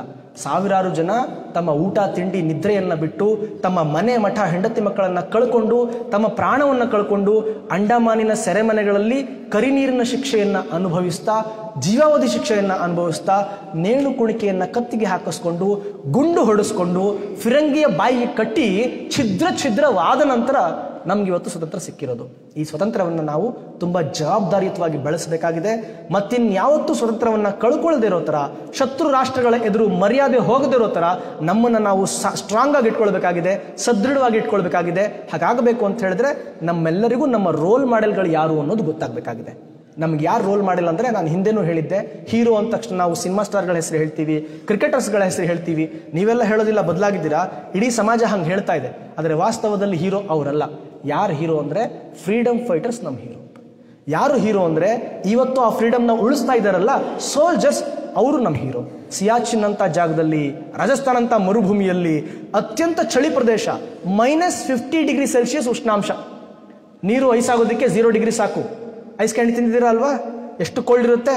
-50° ಅಂದರೆ ಯೋಚನೆ ಮಾಡಿ. ಅಲ್ಲಿ ಮನುಷ್ಯ ಹಾಕಿರುವಂಥ ಥರ್ಮಲ್ ವೇರ್ನ ಬಟನ್ ಬಿಚ್ಚಿ ಹೋಗ್ಬಿಟ್ರು 5 ನಿಮಿಷದಲ್ಲಿ ರಕ್ತ ವಾಂತಿ ಮಾಡ್ಕೊಂಡು ಸತ್ತು ಹೋಗ್ಬಿಡ್ತಾನೆ. ಅಂಥ ಜಾಗ ಸಿಯಾಚಿನ್. ಅಂಥ ಜಾಗದಲ್ಲೂ ನಮಗೋಸ್ಕರ, ನಮ್ಮ ಸ್ವತಂತ್ರವನ್ನು ಉಳಿಸೋದಕ್ಕೋಸ್ಕರ ಸೋಲ್ಜರ್ಸ್ ಫೈಟ್ ಮಾಡ್ತಾ ಇದ್ದಾರೆ. ಸೊ ಯಾರು ನಮಗೆ ರೋಲ್ ಮಾಡೆಲ್ ಆಗಬೇಕು? ಫ್ರೀಡಮ್ ಫೈಟರ್ಸ್ ಮತ್ತು ಸೋಲ್ಜರ್. ಕ್ರಿಕೆಟರ್ಸ್, ಕ್ರಿಕೆಟ್ ಆಡೋವಂಥವ್ರನ್ನ ಕ್ರಿಕೆಟರ್ಸ್ ಅಂತ ಕರಿತೀವಿ. ಸಿನಿಮಾದಲ್ಲಿ ಆ್ಯಕ್ಟ್ ಮಾಡೋರನ್ನ ಆ್ಯಕ್ಟ್ರಸ್ ಅಂತ ಕರಿತೀವಿ. ಆದರೆ ಹೀರೋ ಅನ್ನಿಸ್ಕೊಳ್ಳುವಂಥ ಯೋಗ್ಯತೆ ಇರೋದು ಅದು ಫ್ರೀಡಮ್ ಫೈಟರ್ಸಿಗೆ ಮತ್ತು ಸೋಲ್ಜರ್ಸಿಗೆ ಮಾತ್ರ. ಆಗ್ಬೋದಾ?